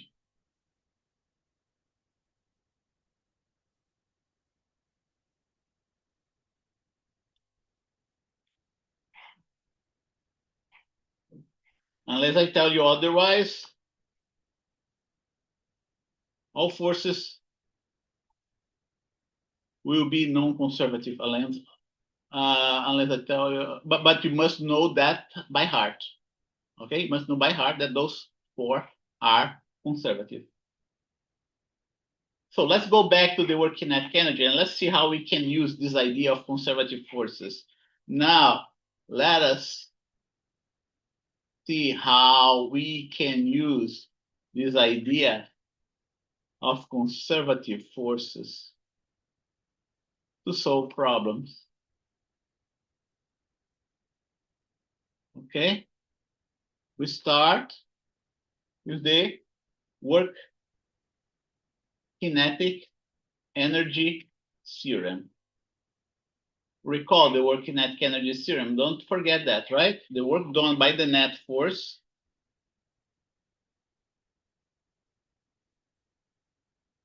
is the final potential energy minus the initial potential energy, or the difference between the potential energies, right? That's what this one here means.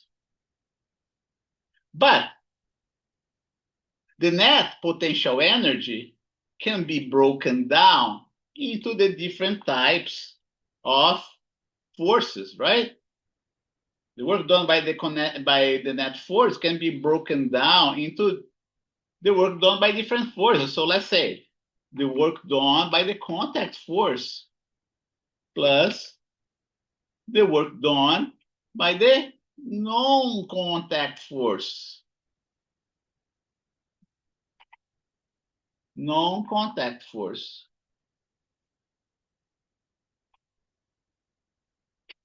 Or it can also be written down in terms of the work done of a conservative force and the work done by a non-conservative force, right? Two different ways of classifying forces. Let's, concentrate on this one here.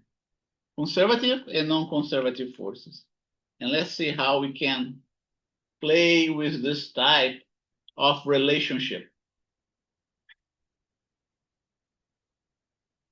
Well, I told you that conservative forces have a potential energy associated with them.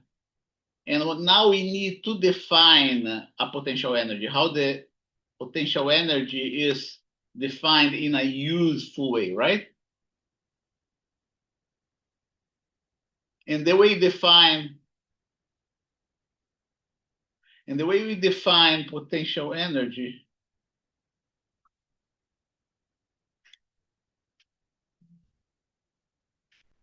not just potential, in the way we define not just potential energy,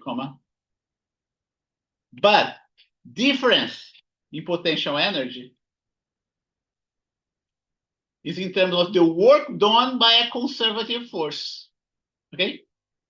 Just by defining the potential energy in a proper, just by defining the difference, right? I'm going to say here, difference of potential energy in a proper way, the work kinetic energy theorem takes a format that's far more intuitive and easier to memorize. Okay? So the way we define the work done by a potential energy, the way we define a potential energy difference, okay? And by potential energy difference, is just final potential energy minus initial potential energy, is by, here you go, is in terms of the work done by its force. Here you go. Potential energy difference, final potential energy difference minus initial potential energy. We define in terms of the work done by the conservative force. So here you go.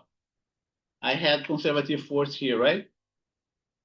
It's defined in terms, but it is defined with a minus sign for a very interesting reason. Remember, this is a definition, right? And let's see if this definition leads to something intuitive, to something easier to memorize. Work done by the let's see, the potential energy, the final potential energy minus the initial potential energy is equal to minus the work done by a conservative force. That's how we define the potential energy difference. And now we can go ahead and substitute this value right in here, and you're going to see something interesting that happens to this relation. We're still using the work kinetic energy theorem, right? So here you go. I will copy this thing, right? But I'm going to do better than that. I'm going to write down the work done by a conservative force as being minus the difference in potential energy, right? And now that we have a positive sign on the right side of the equation, we can substitute it right here. And let's see what happens. Someone noticed that some time ago. Here you go. I'm going to substitute PE naught minus PE, right? Oh, not what I want. Here you go. Right now. Here you go. Now we got it. And then I'm going to rearrange this equation. I'm going to rearrange this equation. Copy and paste. I'm going to put everything that's initial on the left side, and that everything that's final on the right side. KE naught, when it goes to the left side, it becomes positive. PE final, when it goes to the right side, becomes positive as well. Right? And now look what we have. What we have at the beginning plus something else is what we have at the end. Okay? The way we read the formula above is the following. Okay? What we have at the beginning plus something else, comma, is equal to what we have at the end, right? I'm going to emphasize it, here you go, this way. This something else is the work done by a non-conservative force. Okay? Now, there's a special type of problem. There is a special type. There's a special type of problems in which the work done by a non-conservative force is zero. Okay? Under this condition, the above equation becomes much more intuitive. Okay, how does it become? When the non-conservative force, the work done by the conservative force is zero, when non-conservative forces are not existent, okay, special case of the work kinetic energy theorem. Okay. Initial potential energy plus the initial kinetic energy is equal to final potential energy plus final kinetic energy. When we have a relation like that,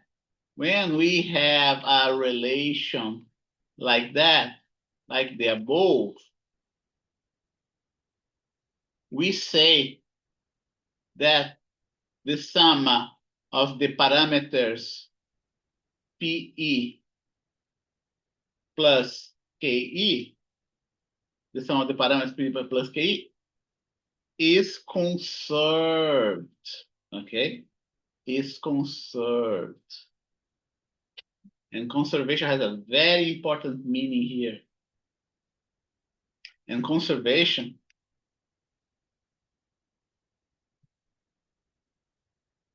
in this case means whatever you have at the beginning is equal whatever you have at the beginning, right? Is equal to whatever you have at the end. And becomes a very nice, in this case,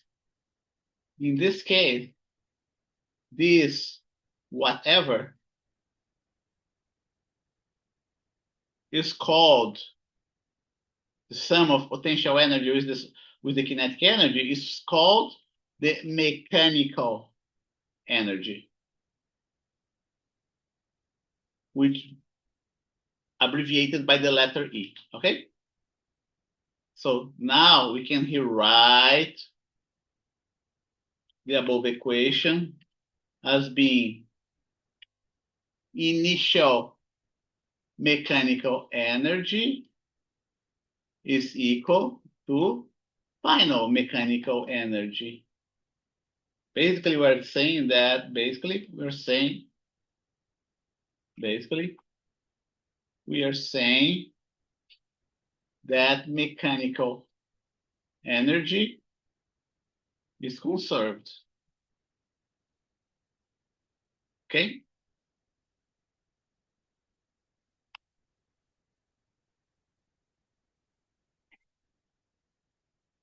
And now that we have this relationship, we can start solving some problems, okay, in a simpler way.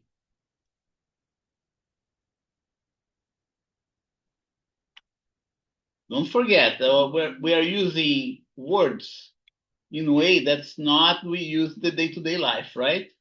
Conservation in this case is not that you are saving, right? Conserve energy, don't spend energy. No. Conservation in this case has a different meaning. Okay, it has to do with the fact that whatever you have at the beginning, you end up having at the end. Okay? So here you go. If you have conservation of energy, what does it mean?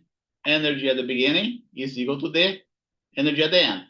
If you have conservation of velocity, what does it mean? It means that the initial velocity is equal to final velocity.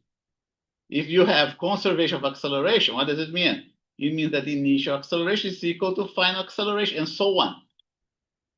That's the really meaning of the word conservation. Now, the only trick is to find out what's the equations for the potential energy, okay, of different conservative forces. Now, the only trick now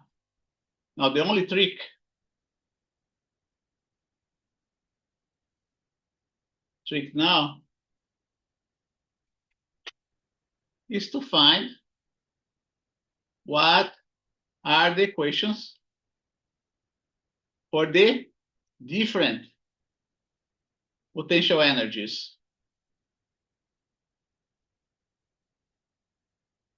for the weight on the nearby the surface of the weight nearby the Earth's surface, for the weight obtained from the law of universal gravitation,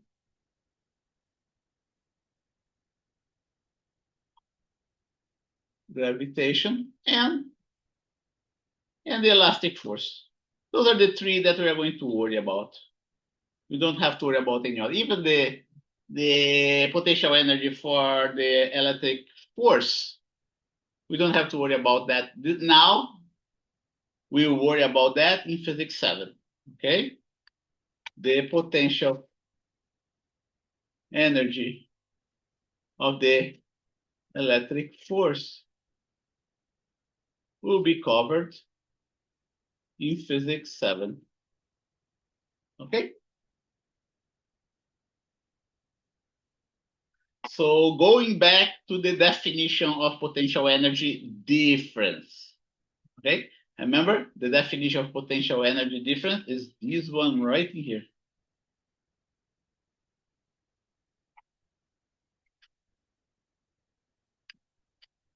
Going back to the definition, potential energy difference.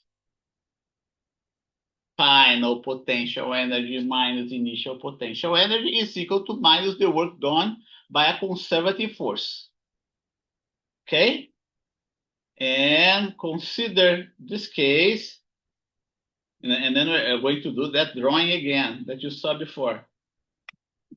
An object at the initial position is taken to a final position, point A and point B, respectively. Okay? So the work done, the potential energy difference, final potential energy at point B minus potential energy at point A should be equal to minus the work done by the conservative force, right? That's what this equation tells us. Once we work out this relationship here, we are going, for different forces, we are going to find out what is the relationship for the potential energy. Okay? So, first case, first potential energy. Weight is equal to mg, but weight equal to mg, I'm talking about the vector. The W, right, is a vector. Let me write in here, and I'm gonna put lowercase as well, vector, here you go, equal to mg.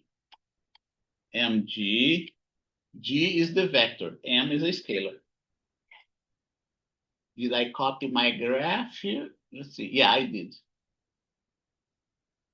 Since I oriented my y-axis along the positive direction, the positive upwards direction, right? We can here write this thing as being mg scalar y hat, right? And then, because the weight is in the downward direction, we gotta put here a negative value. The weight is contrary to the positive direction of the y-axis. Okay, and then the work done by the weight from point A to point B, that's what this notation means. Work done by the weight from point A to point B is going to be equal to minus the work done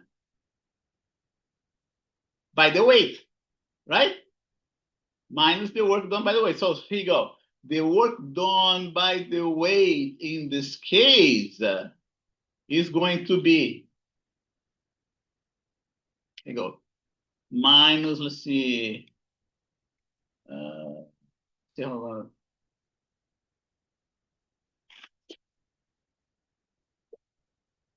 work done by the way from A to B. Wait a minute. No, work done by the weight from A to B. Okay, is going to be what? The weight is downwards. The object is displacing upwards. Consequently, we must have a negative sign of mg multiplied by delta y, right? Delta y is positive, g is positive, m is positive. Consequently, the work done is going to be negative. Okay, that's the work done by mg. So here you go. Let me, what you see right in here, you know, first potential energy, here you go. Recall that relationship, right? What you see right in here is exactly this guy, okay? The conservative force. Work done by the conservative force from point A to point B. And now we can go ahead and substitute what we got here right here at this place. Okay, here you go. I did exactly what I was supposed to do. Do you see this negative sign is going to cancel out this negative sign? So what we end up having is the following. mgy minus mgy naught. Mgy, let me put here, minus mgy naught. Like that. Here you go. And I can rewrite that as, and now we are getting there to the point where we can define a generic equation for the potential energy of mg. Okay. The way we almost there. What you see right in here is not the potential energy yet. What you see right in here is the potential energy difference, delta PE, okay? Here you go. Delta PE. That's what we have right in here. And I'm even going to emphasize that PE of the weight mg, of the mg weight, right?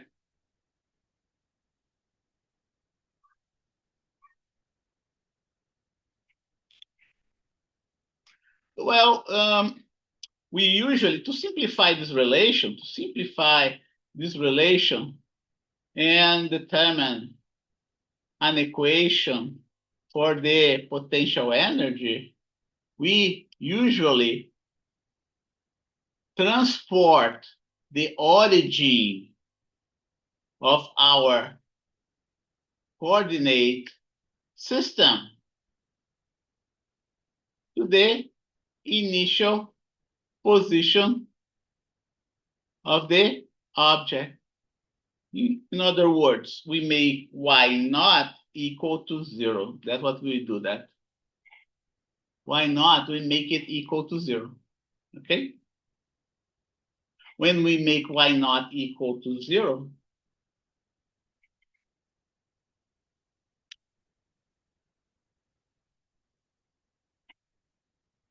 we end up with something like that.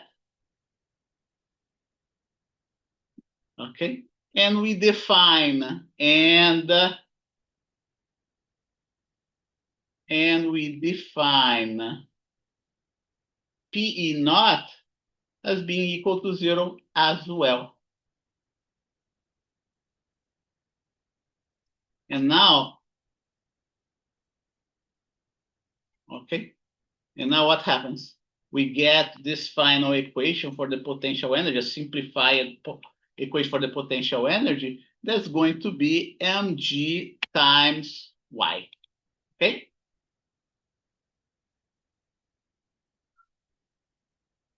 But let's not forget, strictly speaking, the thing is not the potential energy. Strictly speaking, what you see here is actually a difference in potential energy. That's what it is, strictly speaking. Okay? So I'm going to write like that. Here you go. Final potential energy. We do something similar for the weight using the universal law of gravitation. Is a more complicated for the weight, for the potential energy, right? For the potential energy of the weight using the universal law, the derivation is far more involved and requires knowledge of calculus. Okay. For this reason, I'm not going to derive it here. For this reason, it will not be derived here, but its final result you must memorize as being, here you go, the potential, the difference in potential energy using, here you go, big G stands for the law of universal gravitation, okay? is going to be also equal to the final potential energy, which is, by the way, big G, big M, small r. Okay? Recall that the law is written as, how is the law written? The force between two masses. The force between two masses is attractive. You must have the big G in there, must have the big M there, the small m, and the r here should be squared. Okay? If I want to be more strict, right, I can put the negative sign here as well. It's not much different, right? The only thing that you eliminate is going to be the little m and the one of the r's downstairs. That would be the potential energy as given by the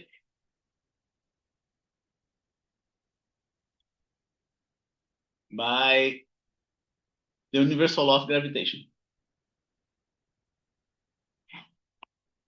Don't forget, r is the center. This is for the center of the planet. Where is it from? From the main planet.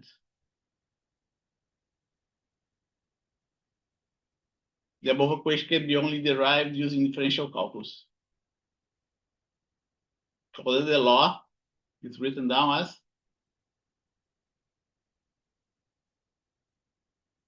And then finally, for the elastic force, the situation is similar. Okay, you need differential calculus to derive it. Recall that is minus kx, right?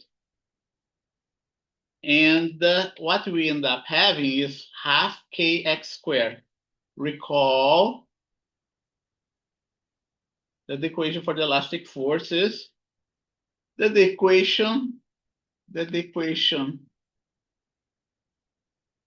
for the elastic force is written as. Here you go. I'm going to emphasize here that the elastic force is minus kx. So this k is the same as this k, right? This x is the same as this x. The only difference is that it's squared. And we end up with a half term here exactly because of the triangle that you saw before, right? Here you go. Where's the triangle? Let's go back here. Right here. Okay? It's exactly because of this triangle here. When we take the work done by the elastic force, we are going to have, the force multiplied by x divided by 2. But the force is kx. Consequently, the x squared comes from the kx that's multiplying the x right in here. Okay? So here you go. The x squared comes from the combination of the elastic force equation kx, right?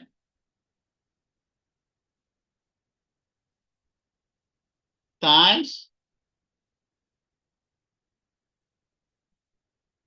the displacement, which is x.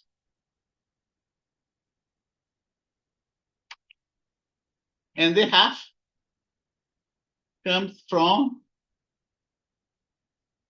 the area of the triangle.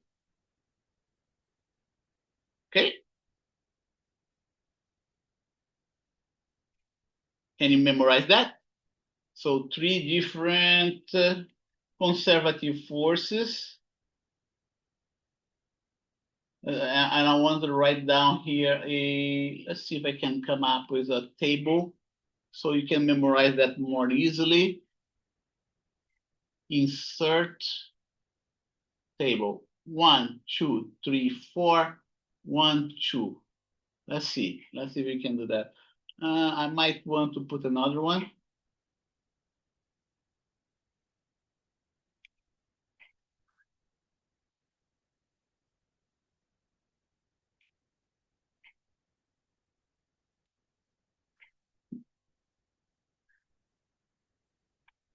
Let's go. Oops. Now, let's see. mg. Okay. Universal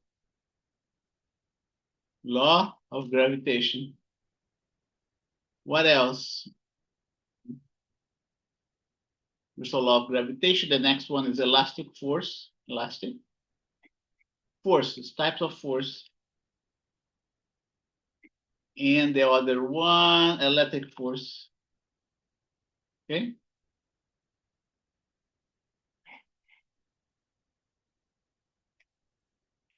Force. I'm gonna put it here. Forces. The force is mg minus mg.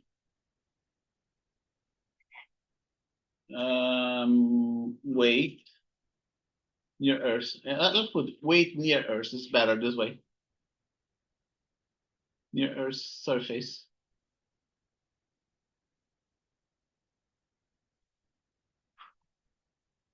Forces. This one is going to be centralized. Just organize it. 12:44, right? We have 6 more minutes to go. And let's not forget. I want to put it. You know what? I want to put it in the vectorial format.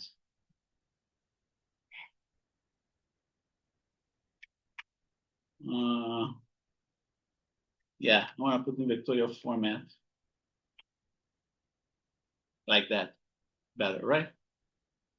Universal law of gravitation.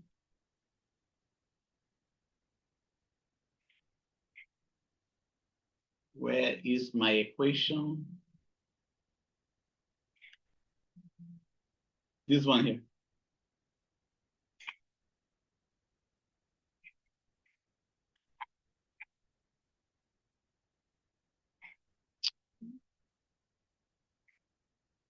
Right in here. And then I gotta put r hat. Nope. Here you go. Elastic force. I have the elastic force here. I don't want it both faced. I want it, yeah, here you go. And let's not forget that's gonna be x hat. Okay. The electric force is similar to this equation here. I don't need the equal sign.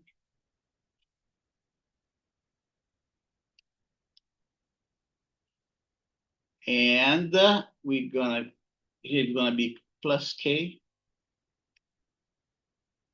and big Q, lowercase q over r squared, and then potential energy.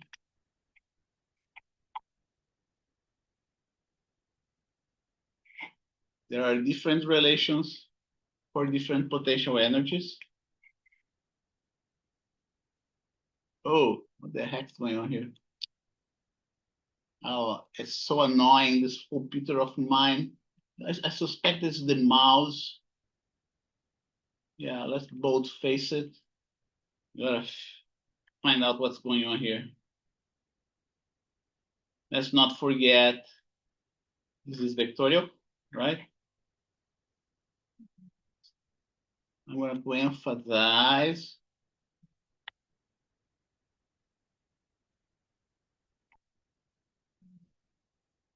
that one is vectorial and the other one is scalar.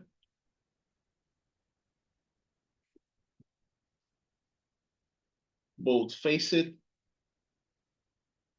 3 more minutes to go.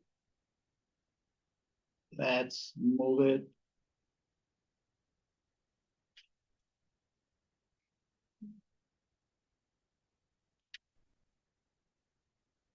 force vectorial potential energy is a scalar, right? That's going to be mgy.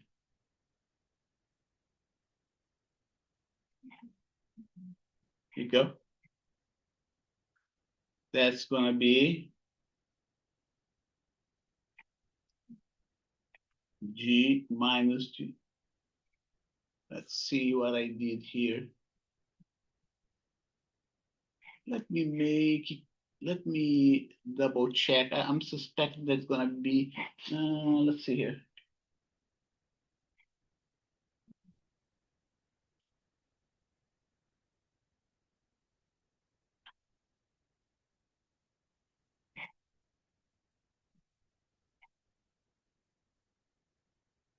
Potential energy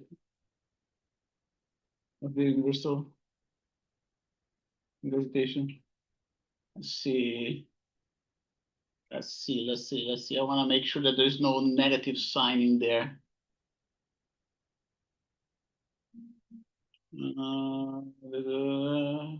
Yeah, there is a negative sign there. Wait a minute. No, there is no negative sign there. It's a positive. Gravitational potential energy.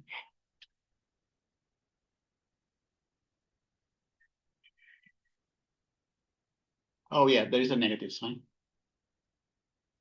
Yeah, there's a negative sign here. So let's go back. This one. Oh man, come on. Copilot is a. Why keep on blinking like that? That's terrible.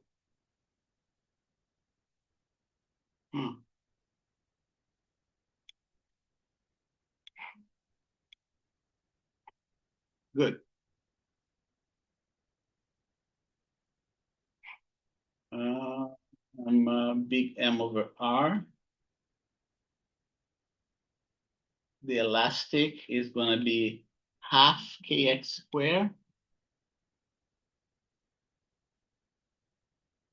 And this one is going to be positive.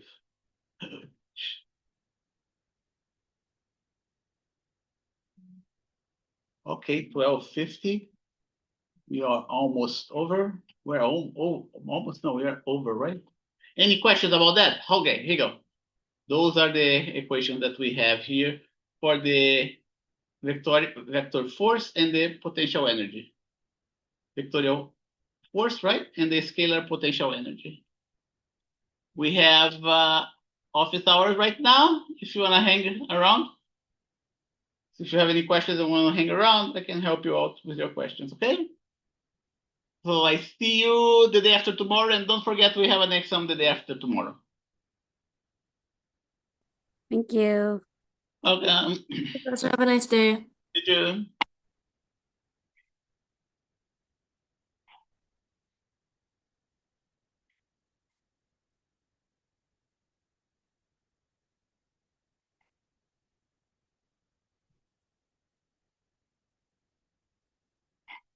Let me stop recording.